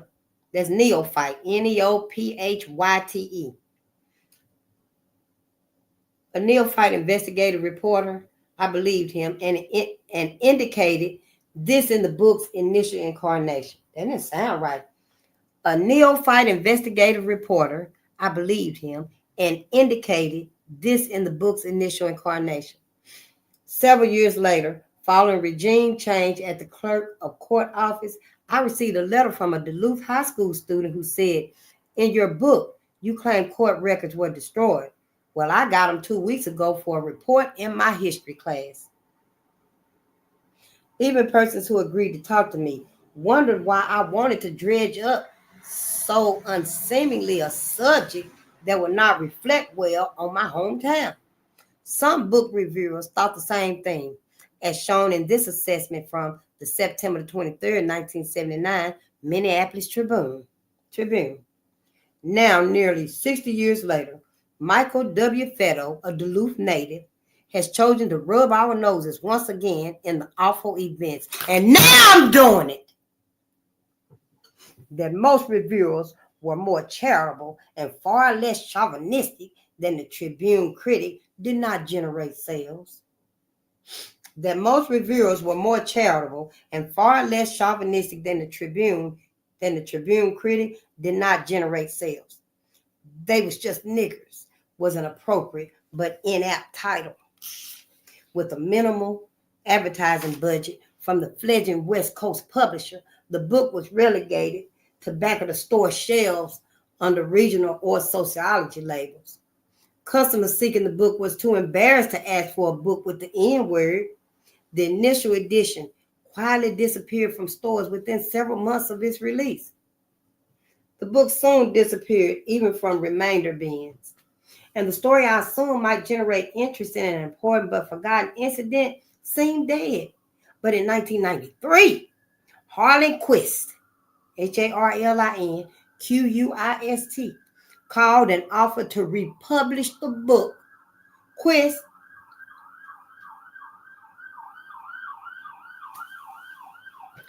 Quist, a former off-Broadway actor and producer, had earned a solid reputation as a Paris-based publisher of lavishly illustrated children's books.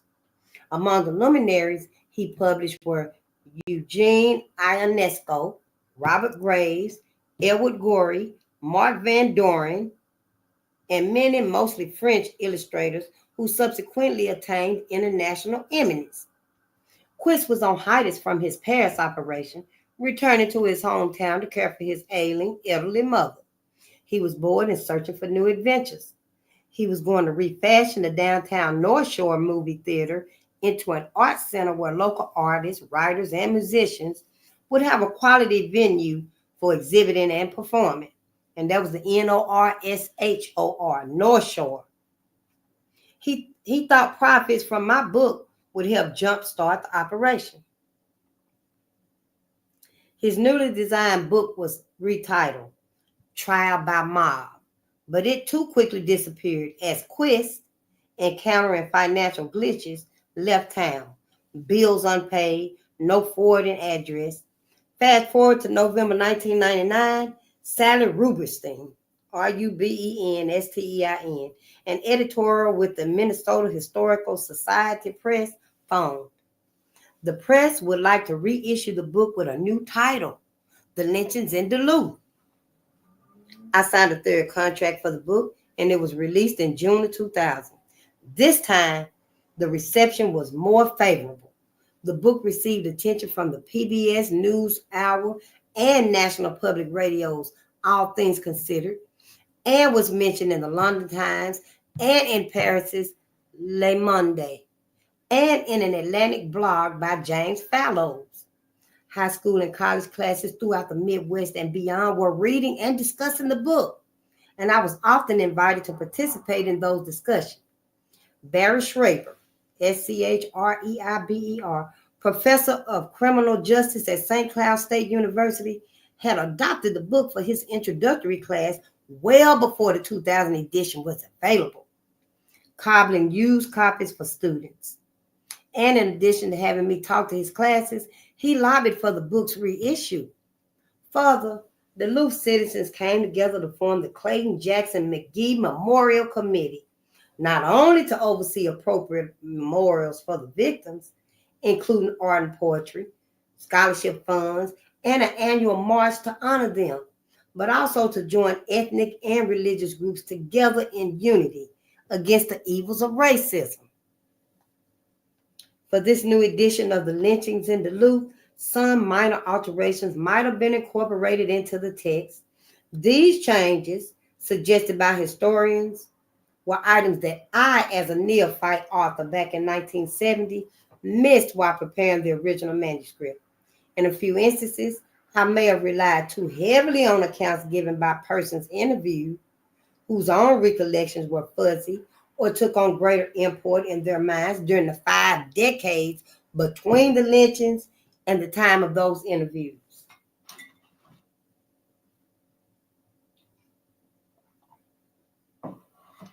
And citing the absence of footnoted documentation, some academicians have been reluctant to use the book as a classroom supplement.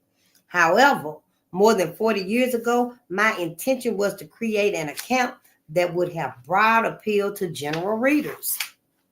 The most notable change in this second edition is the inclusion of the real names of Irene Tusken, Tuscen, the alleged victim of the sexual assault that led to mob action and the hanging of 3 young men, and James Jimmy Sullivan, her escort to the circus on the night of June 14, 1920.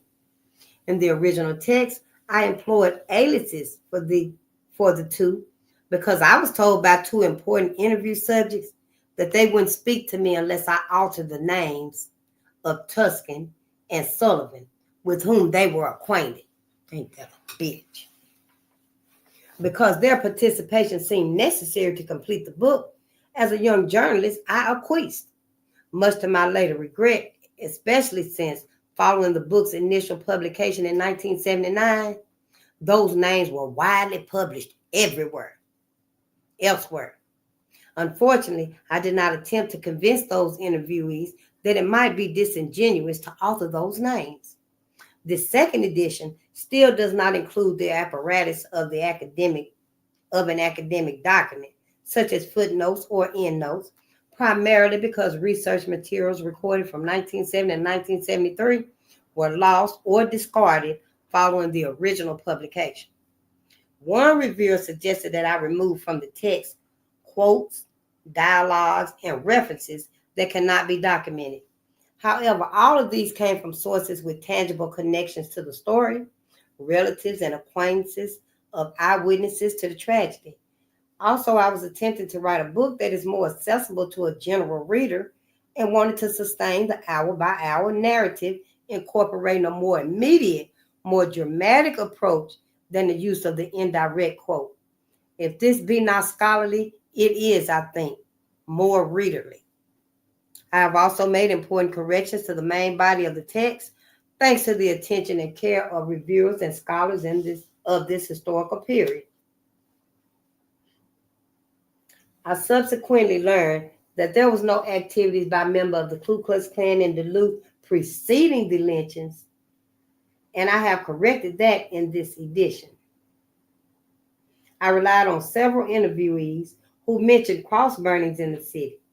While these did occur, none were prior to the lynchings. One reviewer pointed out that the connection between workers at the U.S. Steel Mill in the Morgan Park neighborhood and racial tensions because black workers were brought in to keep white laborers from striking for higher wages in the aftermath of World War I was only speculated, as no strike occurred. True enough, however, 3 longtime black residents of Duluth, all since deceased, made pointed comments regarding the importation of a few southern cotton field workers, which they said helped convince current employees to not strike. I did not report that a strike occurred at the Morgan Park plant. If Duluth was once a city with collective amnesia, it is now very much a city with citizens. It is now very much a city with citizens willing to confront its past, admit its sins, and move forward in a spirit of forgiveness and togetherness. And in the progress, they hope to heal the city's open, unspoken wounds that had festered for decades.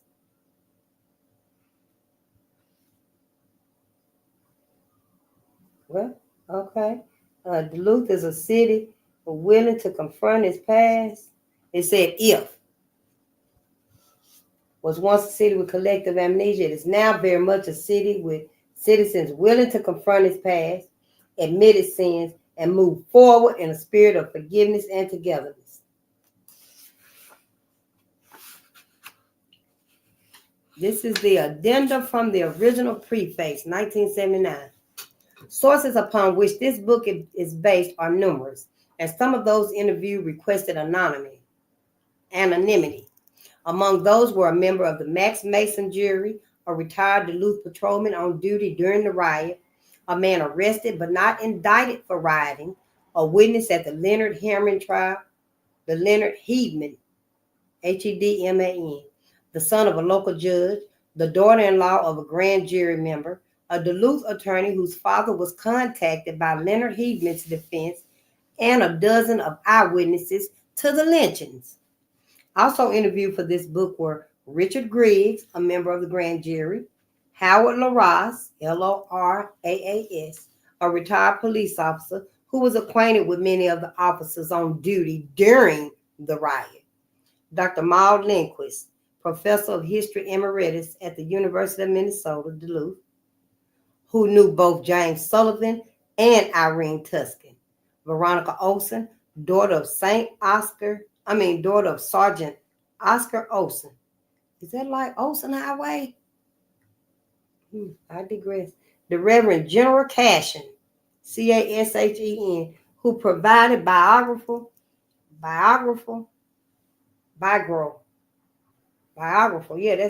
information about both the Reverend William Powers and the Reverend P.J. Maloney, who tried to prevent the mob from taking the prisoners. William Maupins, Jr., Maupins, a former president of the Duluth NAACP, Wallace Rodney, Franklin Cox, and Eddie Nichols. There were many others who talked to me, but they merely corroborated evidence or their information was not substantial enough for inclusion within this book.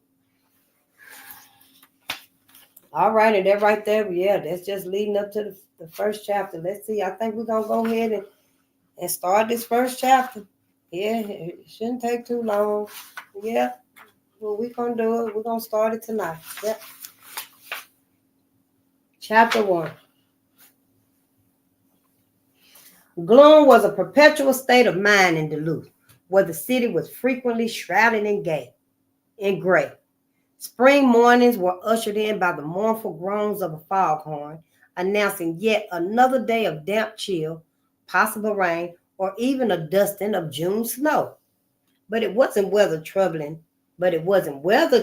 Police Chief John Murphy on this Sunday afternoon, June 13, 1920. He was upset over his deteriorating relationship with the city's Commissioner of Public Safety, William Murnian, Murnian. Murphy had picked up rumblings of Murnian's dissatisfaction with the way Murphy was running the department, and the directive from Murnian ordering Murphy to report to the showgrounds in West Duluth to confer with the parade manager of the John Robinson Circus to determine the route the parade would take on its 9 a.m. Monday run through downtown was reviewed by Murphy as harassment. This was not an assignment normally forced upon a police chief. There were plenty of sergeants who could easily handle it, but Murnian was insistent. It would be an appropriate public relations gesture, according to the commissioner, but Murphy knew better. It was simply a way of letting him know that Murnian and perhaps the other commissioners wanted him out.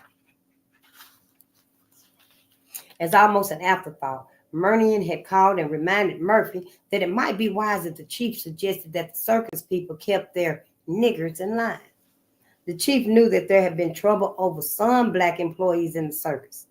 After the Robinson show left its home base in Peru, Indiana in April, some black workers had been accused of assaulting a white girl, but they had been fired. In a way, Murphy perhaps understood the commissioner's concern. What Duluth didn't need was trouble with blacks. Not that there had been problems in the past, but city officials had sensed a growing undercurrent of animosity among many white citizens.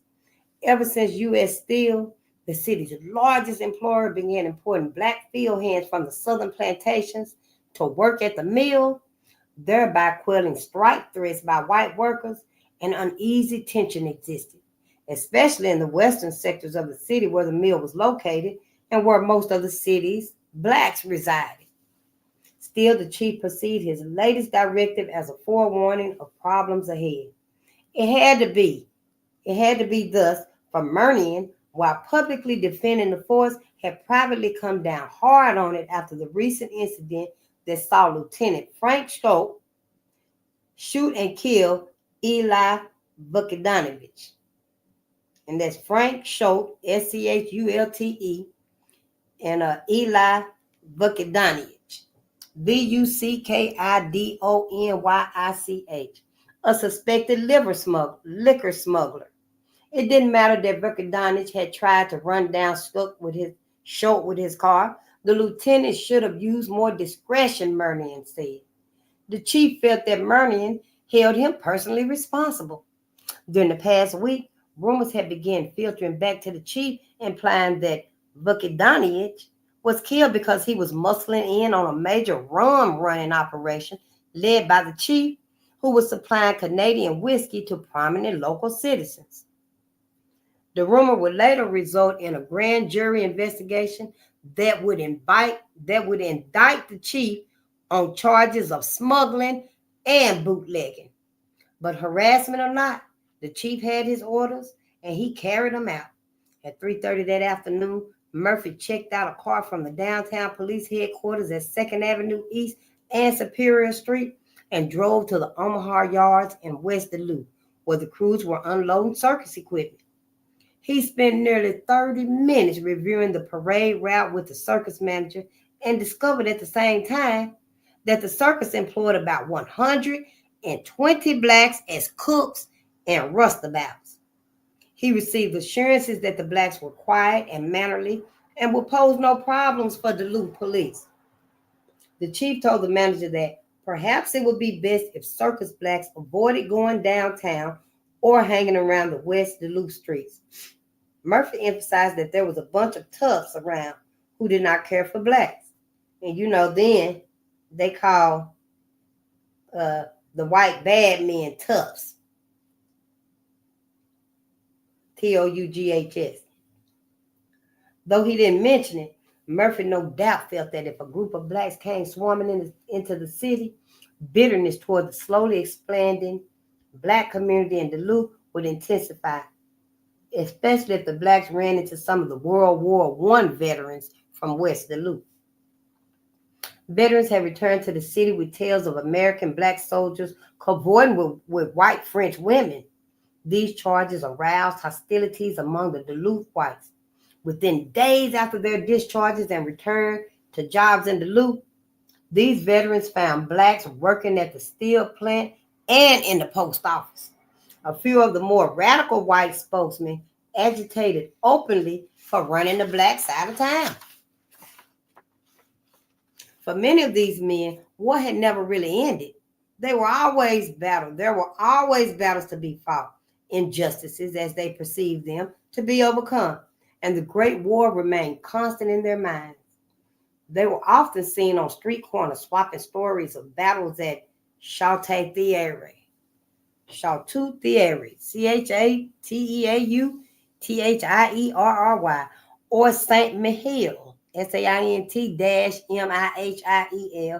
and the Meuse Argonne, Meuse-Argonne, where the 3rd Minnesota Infantry saw action. They still sang Hinky Dinky Parlez-vous. By June of 1920, some of them talked hopefully of U.S. intervention in the Irish situation or even the Russian Revolution. These were fretful times in the world, and such times called for active, dedicated men. The best they could do now was apply pressure to keep Black people from white neighborhoods, an effort that was successful. Black families lived in Gary, the westernmost tip of the city. But there had been no fights, no open confrontations. The quiet on the home front was a restless night. What the anxious bored veterans desired was a return to battle and another crack at heroism and its heady sensations. The hugs and kisses from girls, the tear-stained faces of old men and women gratefully waving small American flags. Since Germany had been defeated and the jubilation of returning home victorious had faded, the glories of the war moved to the forefront of memory, diminishing its horrors. For some veterans flushed with battlefield successes, working as teamsters, boilermakers, meter inspectors, railroad brakemen, or short order cooks was rife with ennui. Duluth, after the ribald freedoms of Paris, was like a withered old woman with a terminal disease. Duluth held no noble causes for these young men in their late teens or early 20s. Duluth demanded nothing of heroic dimensions. Few who had not seen overseas, who knew nothing in battle, seemed to remember or care about the sacrifices. The veterans remembered, though, that they left this city as boys and returned as men. Maybe boys could be content here, but a man who had seen Paris, who had spilled blood on the battleground, could not. Among these men were those itching for a cause. Chief Murphy was aware of their feelings, but believed they compromised no significant threat. They wanted a better life, he reasoned, and why not? They had fought for one, and if they occasionally got together to blow off steam, even drank a little hooch, Murphy had not and would not interfere. What occurred to the chief, however, was that the young veterans seemed to be the only unified body in the entire city. And while citizens certainly came and went as they pleased in Duluth, the city had become a... Hold on, kind of chilly. Let me turn off my ceiling fan.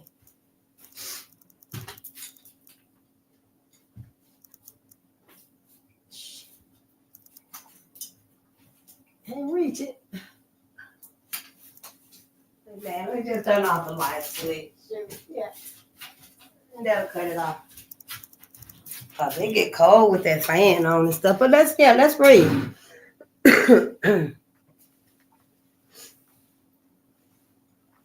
The veterans remember, though, that they had left this city as boys and returned as men. Maybe boys could be content here, but a man who had seen Paris, who had spilled blood on the battleground, could not. Among these men were those itching for a cause. Chief Murphy was aware of their feelings, but believed they compromised no significant threat. They wanted a better life, he reasoned, then why not? They had fought for one, and if they occasionally got together to blow off steam, even drank the little hooch, Murphy had not and would not interfere. What occurred to the chief, however, was that the young veterans seemed to be the only unified body in the entire city. And while citizens certainly came and went as they pleased in Duluth, the city had become compartmentalized into near ghettos. There was little social mingling outside class and nationality strata, with the exception of the veterans. Scandinavians comprised a plurality of Duluth's working middle class, and many operated farms around the city. They were the only group not adhering to strictly ethnic borders. Few lived in the East End, though. Duluth was divided by vaguely defined ethnic and socioeconomic boundaries, which found most Southern and Eastern European immigrants living in Western neighborhoods. This arrangement helped keep the city manageable. It was perhaps not without forethought that Duluth police had precincts in both the East Wing, in both the West End and the West Duluth neighborhoods. Financial status, financial status of residents mainly improved with eastward migration, and there was the wealth and status. The police, and where there was wealth and status, the police seldom intruded. The city had been properly sedate, S-E-D-A-T-E, caught up in the industrial boom, largely supported by industrialist J. Cook, C-O-O-K-E. But when that empire crashed in the 1890s, Duluth lost some vitality and spirit. Its young grew disenchanted. Possibly the U.S. entry into the war gave Duluth's young men a sense of purpose. By 9 a.m. on Monday, the early morning chill of 35 degrees had warmed up to upper 50s. People began lining the street for the circus parade, disregarding the threat of shower forecasts for the day. From his office, Murphy barely noticed the parade or the thousands who looked on and cheered the four local bands playing patriotic marches, or the lumbering elephant herds, camels, horses, clowns, and trick riders. He was concerned about traffic moving normally when the parade ended. He hoped complaints of animal deposits would not inundate the department. It would be just like Murnian, he might have thought, to order police to clean up shit, arguing that drop-ins created a public hazard. Duluthians for whom the parade and circus might have been considered bougie may have contemplated visits to the vaudeville houses. That's Vaudeville. Mademoiselle Vera was starring in The Girl in the Basket at the New Grand, while the Orpheum featured a new comedy by Mark Swan entitled Parlor, Bedroom, and Bath. Cinema attractions included Betty Kilbourne in Girl of the Sea at the Strand and Marion Davis in The Cinema Murder at the Zelda. Throughout Duluth, old country burghers in wool caps and tobacco-stained walrus mustaches continued their mutterings over prohibition. Though the city went dry for the first time 3 years earlier, national enforcement of the Volstead Act made it more difficult to obtain a brew, even in Superior, Wisconsin, just across the Arrowhead Bridge. And that's Volstead Act, Volstead Act. Baseball enthusiasts learned from the morning sports pages that Babe Ruth hit his 17th home run, proving he was perhaps worth the $125,000 the Yankees paid the Red Sox for his contract, as well as his whopping $20,000 annual salary. The run on Tanlac at Duluth drugstores had not abated and had surprised Lydia Pinkin's vegetable compound at the hypochondriac's delight. Tanlac's healing benefits were praised daily in Duluth papers as the cure for awful influenza, grippe, or gripe, Grippe, post-operation malaise, typhoid, and pneumonia. But the big topic in the city on June the 14th was the circus, with 2 shows playing at the West Duluth grounds. By early afternoon, a sizable crowd of mothers had packed children into the Juanetta streetcars and assembled to view a matinee performance. The 7 p.m. Big Top show played to nearly 80% capacity, and hundreds more, not entering the grandstand, enjoyed the many slide shows and amusement tents.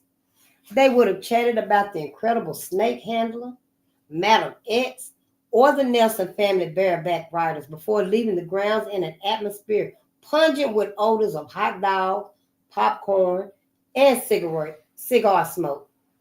Some of these people paused just before 9 that night to watch the striking of the animal tents and the loading of the animals and equipment into special box cars as the circus prepared to move to Virginia, Minnesota for 2 Iron Range performances. Among this crowd were Irene Tuscan, a 19-year-old stenographer, and James Sullivan, her 18-year-old escort. But after a while, they apparently drifted beyond the crowd behind the wagons and tents. They were probably among the few who noticed the gathering around the cook tent of black employees who were lounging or shooting craps. There, 19-year-old Elmer Jackson rolled the hot dice. Joyfully, he spun out 7s and 11s, quickly taking the day's wages from the other workers. Their laughter and profane exhortations to the dice could be faintly heard above the blowing calliopes if one listened carefully. Apparently, no one did. It was, after all, only the circus Negroes whooping it up. One can only speculate what ran through the minds of the girl and boys that night. There were those who said Irene was loose. Jimmy was reportedly fast. Some would insinuate that indiscreet lust prevailed there in the damp softness of the fields away from the crowds, where no one could see, and the heat of passion would have warded off that nighttime chill. Yet others would maintain that the two had started something that could bring them both easy cash. Negroes, they said, would give a week's pay for the white girl. Still others would later insist the two had it in for blacks and simply wanted to make them pay for their blackness. The two proceeded beyond the cook tent into the field, about 50 yards away. The blacks must have seen them go, and no doubt followed them. The young couple's excursion behind the tent into the field may have been viewed by black employees as an invasion of privacy. No young whites would encroach black turf unless they were looking for trouble. But whatever happened there, it was not something Jimmy or Irene would ever openly discuss. It was certain, though, that whatever their plans, something went awry. And that's chapter 1. And chapter 2 tomorrow, we'll start with we're going to start with this book right here, but I'm going to gather myself here and get ready to read Lynchings in Duluth. And I thank y'all for chapter 1. Seemed like chapter 3 already, but I digress. But I thank you all for this. Yeah, we're going to start our next reading. And yeah, we're going to get on with the matter at hand. Well, hello, Hank. Yeah, it's so good to see you all. Yeah, I know. I'm going to get through it and stuff. It's just really difficult. It's a little challenging and stuff, but we got through it. We went through it, and we just got to learn from it now so that it doesn't happen again. It doesn't repeat itself, not on us or our children or their children's children. And the way things going right now, honey, we better hope somebody don't propose and say, hey, how about we propose slavery? Because somebody will. Can't put nothing past these people and stuff. So yeah, just, maintain your high vibes and just don't have no worry. Don't be worrying about none of this and stuff because everything is out of our control at this point. The only thing we can do right now is learn so that teach our babies so that they don't end up in none of these. See, it's not up to white folks to make sure this don't happen again. It's up to us. At this point, white folks ain't even want to talk about this, not even want to be held accountable for this. White folks don't want to face this and make the proper retributions and reparations for anything that they've done in any of the states. And this right here is just what we've read. Well, Red Summer was in multiple states. The massacres of 1919, racial violence in the United States was multiple states. But we've read Kentucky, and now this here is Minnesota. And if we have to read the other states, all the other states, and what's happened, what they did to my people and stuff, we're going to do it if we have to. Not yet. I just want to leave us with a little goodness. I got some gratitude and some songs. And I just want to leave us with that. And then, we're going to go ahead and call it a night. And gratitude, y'all, keep some gratitude in your heart.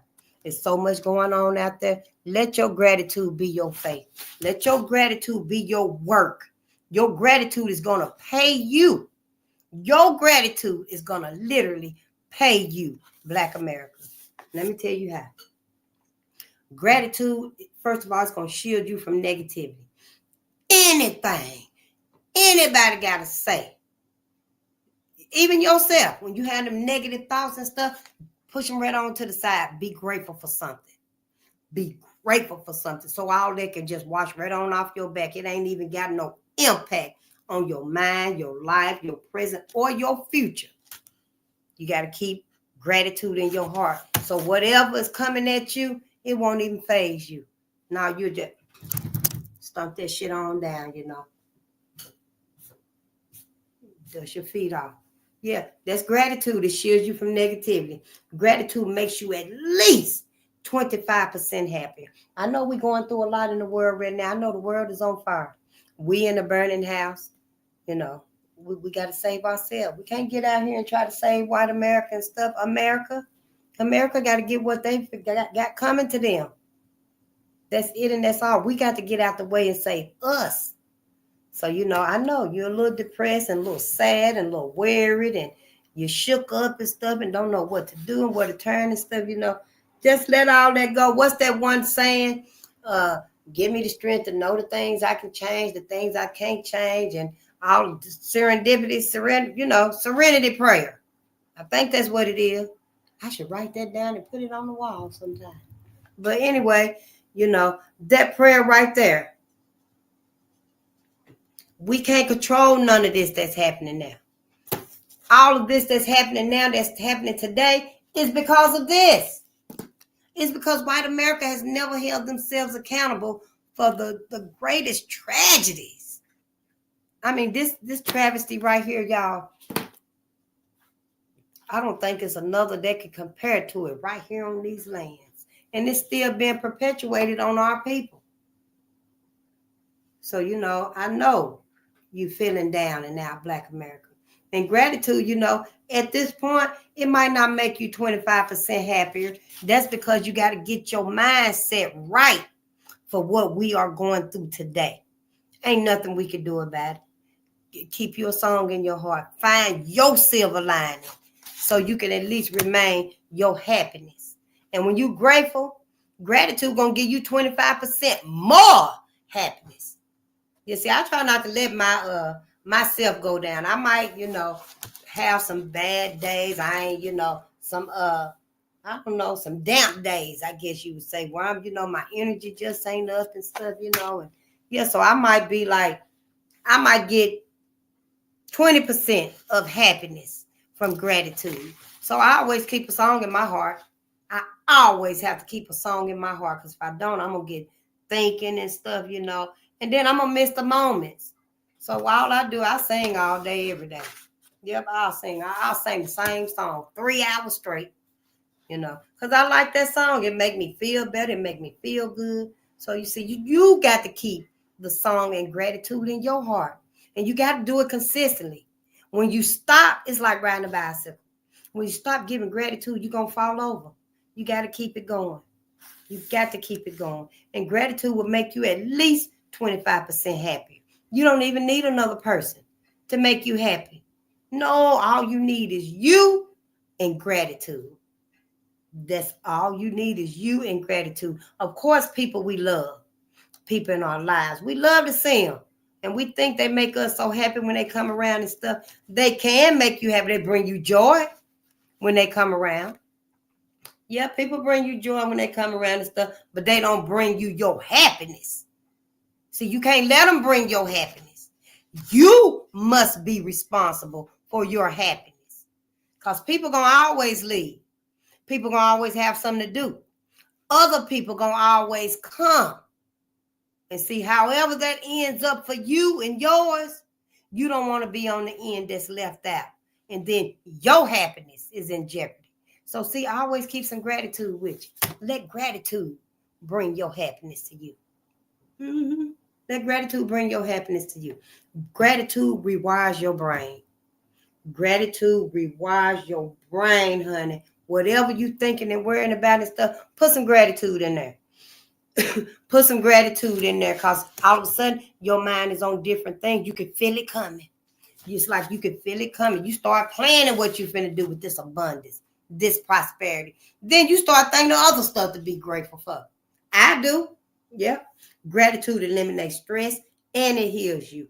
Gratitude improves your sleep. You can sleep like a baby.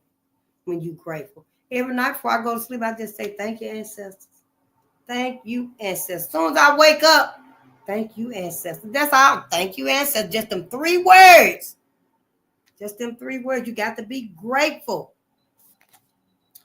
Gratitude, y'all, it boosts your self-esteem and your performance. Don't nobody know what's going on with you. You done got married, you done fell in love. You won the lottery, didn't you? You won the lottery, didn't you? You got to raise that work. It's always something. Everybody want to know what it is because your self-esteem and your performance is like, you know, that's gratitude. Gratitude. See, when you're grateful, it brings all of this. It brings all of this right here just by being grateful, just by saying thank you, ancestors, or whoever your higher power is that you want to, yeah. Because that's the one you're going to have to ask anyway. Is you supposed to go to heaven? Yeah. So when you do that and stuff, you know, yeah, it's all for your benefit. You get all of this right here just for being grateful. Gratitude enhances the law of attraction. Whatever you're grateful for, more is coming to you. You grateful for your car, you finna get other cars, other vehicles, other modes of transportation. Yep, you finna get other modes of transportation. Could be more than one car, trucks, motorbikes, motorcycles. It could be just whatever your gratitude is. It's gonna bring all of the same to you. If it ain't the same thing, it's gonna be something similar to you. That's why you always want to be grateful for the things in your life that you love, you need, and you use it. Well, you're going to be grateful for something you don't even use for. And then when you get it and stuff, it's just going to be sitting in the closet somewhere with the door shut. No, be grateful for something that you use, you need. You need more of it so they can come to you. Gratitude improves your relationship. Don't nobody want to be around no negative nasty. So don't nobody want to be around no negative nasty. People want to be around somebody that's happy, that's got a song in their heart, somebody that's grateful. When I see you and I know you grateful, you got a song in your heart. Oh, that's what I want to be. I want to be like her. What you singing over there? Then if it's a song I know, I'm gonna sing with you. Keep a song in your heart. This is the second one. Then we finna go. Singing, y'all. Singing literally heals your body. I didn't even know music is a universal activity, but music is the only activity that activates your entire brain. Black American. You know why? Because we made music. We made everything. We made everything. We created everything. And everybody gets this benefit. Music activates every part of your brain. Everybody's brain. I'm not saying that, you know, we get goosebumps when we listen to Earth, Wind, and Fire. Other folks don't. They probably do. I don't know if they do or not. They fake like they do. I know that. But let's read about a little singing and stuff because singing is all ours. See, these right here is free. This is free. This is like walking out into the sun in the morning, in the early morning, in the noontime when the sun is out. You walking out into the sun and the sun is giving you all this energy. It's free. You ain't got to pay the sun for that. It's giving it to you. You know, so singing, y'all, singing heals your body. When you sing in joyful, expressive songs, they nourish your heart and it balances your emotion and uplifts your spirit. That's what a song will do for your heart. Yep, it nourishes your heart. It heals your heart. It balances your emotion after you get to crying and coughing and stuff like that. And it uplifts your spirit in your heart. So when you down and depressed and stuff, honey, put you a song on. I know if you need to cry and stuff, play some Babyface if you must cry, I guess. But, you know, after you get over with that, put you on something that's joyful and expressive, you know, so that you won't be tempted to cry and stuff. You'll be tempted to take a deep breath and just sing, you know. Take a deep breath and sing. When you singing, y'all, your lungs expand. When you singing, your lungs get the most air they done probably got in 24 to 36 months. Because black folks, y'all don't know it. But you're breathing like white folks. Black America, you're breathing like white folks. You got to use these nostrils. You see how big our nostrils is? We supposed to be breathing.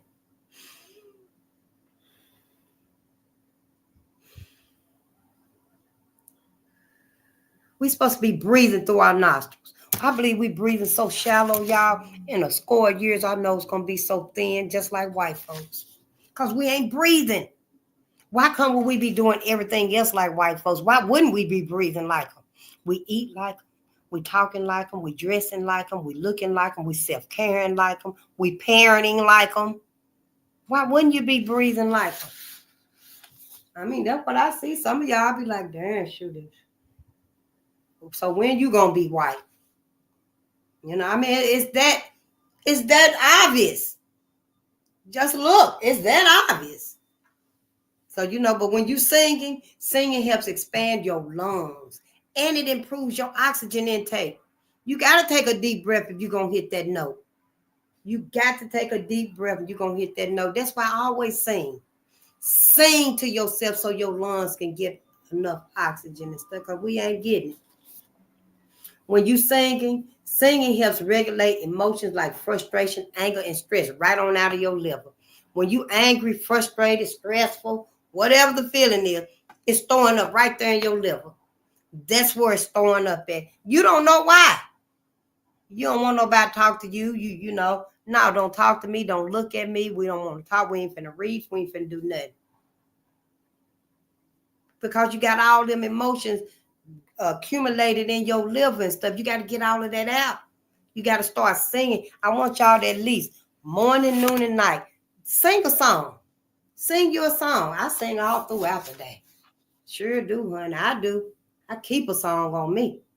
And I want you to do that too. Get into the habit of it, because you used to. When you see your friend, your family, your neighbor, whoever in your circle, and you know she always a negative, nasty stuff, if you know her, you know her favorite song. You know one of her favorite songs. Start singing her favorite song around. I bet you she going to start singing too. She going to start singing too. Y'all going to finish the song together with your broom, and somebody got a hairbrush, and you know, and y'all singing and stuff. And once she's okay for that minute, let her know what the secret is. Let her know what the secret is. So when you not around, you ain't got to be her happiness. She can give herself her own happiness. Okay? It is free. It is free. I got 25 songs. I got 25 songs. For real. You know, and your kidneys. Singing can strengthen your kidney energy because it fosters your vocal expression. When you hitting that high note, your kidneys is too. Your kidneys is too, honey. When you go into town like Stephanie Mills, you know, Gladys Knight, or, you know, yeah, you going to town like Shaka Khan, Mary. Yeah, your kidneys is too. And see, that right there is helping to strengthen your kidneys. If you getting any type of diagnosis, you need to start singing. Be it your heart, your lungs, your liver, your kidneys, Black America, whatever your diagnosis is, if you getting some, and I ain't saying you are, but if you is, anybody that's looking at this right here, you better put a song in your heart. Put a song in your heart, honey, and you better start singing. At least for the benefits that it will give to you. And, you know, and that's it. I'm not going to keep us here all night and stuff. I said it. I just came here so I can at least, you know, get us started on chapter 1 of this book right here. Because I haven't read it. You know, I haven't read it. Don't nobody talk about it. But we going to talk about it, and we going to read it.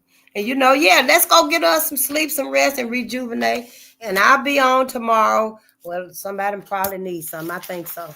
I wasn't able to do something today, so I might have to do it tomorrow. And if I do, I will, you know. But, yeah, I love y'all. Let's go get us some rest and rejuvenate. Yeah, good night. Good night, Hank.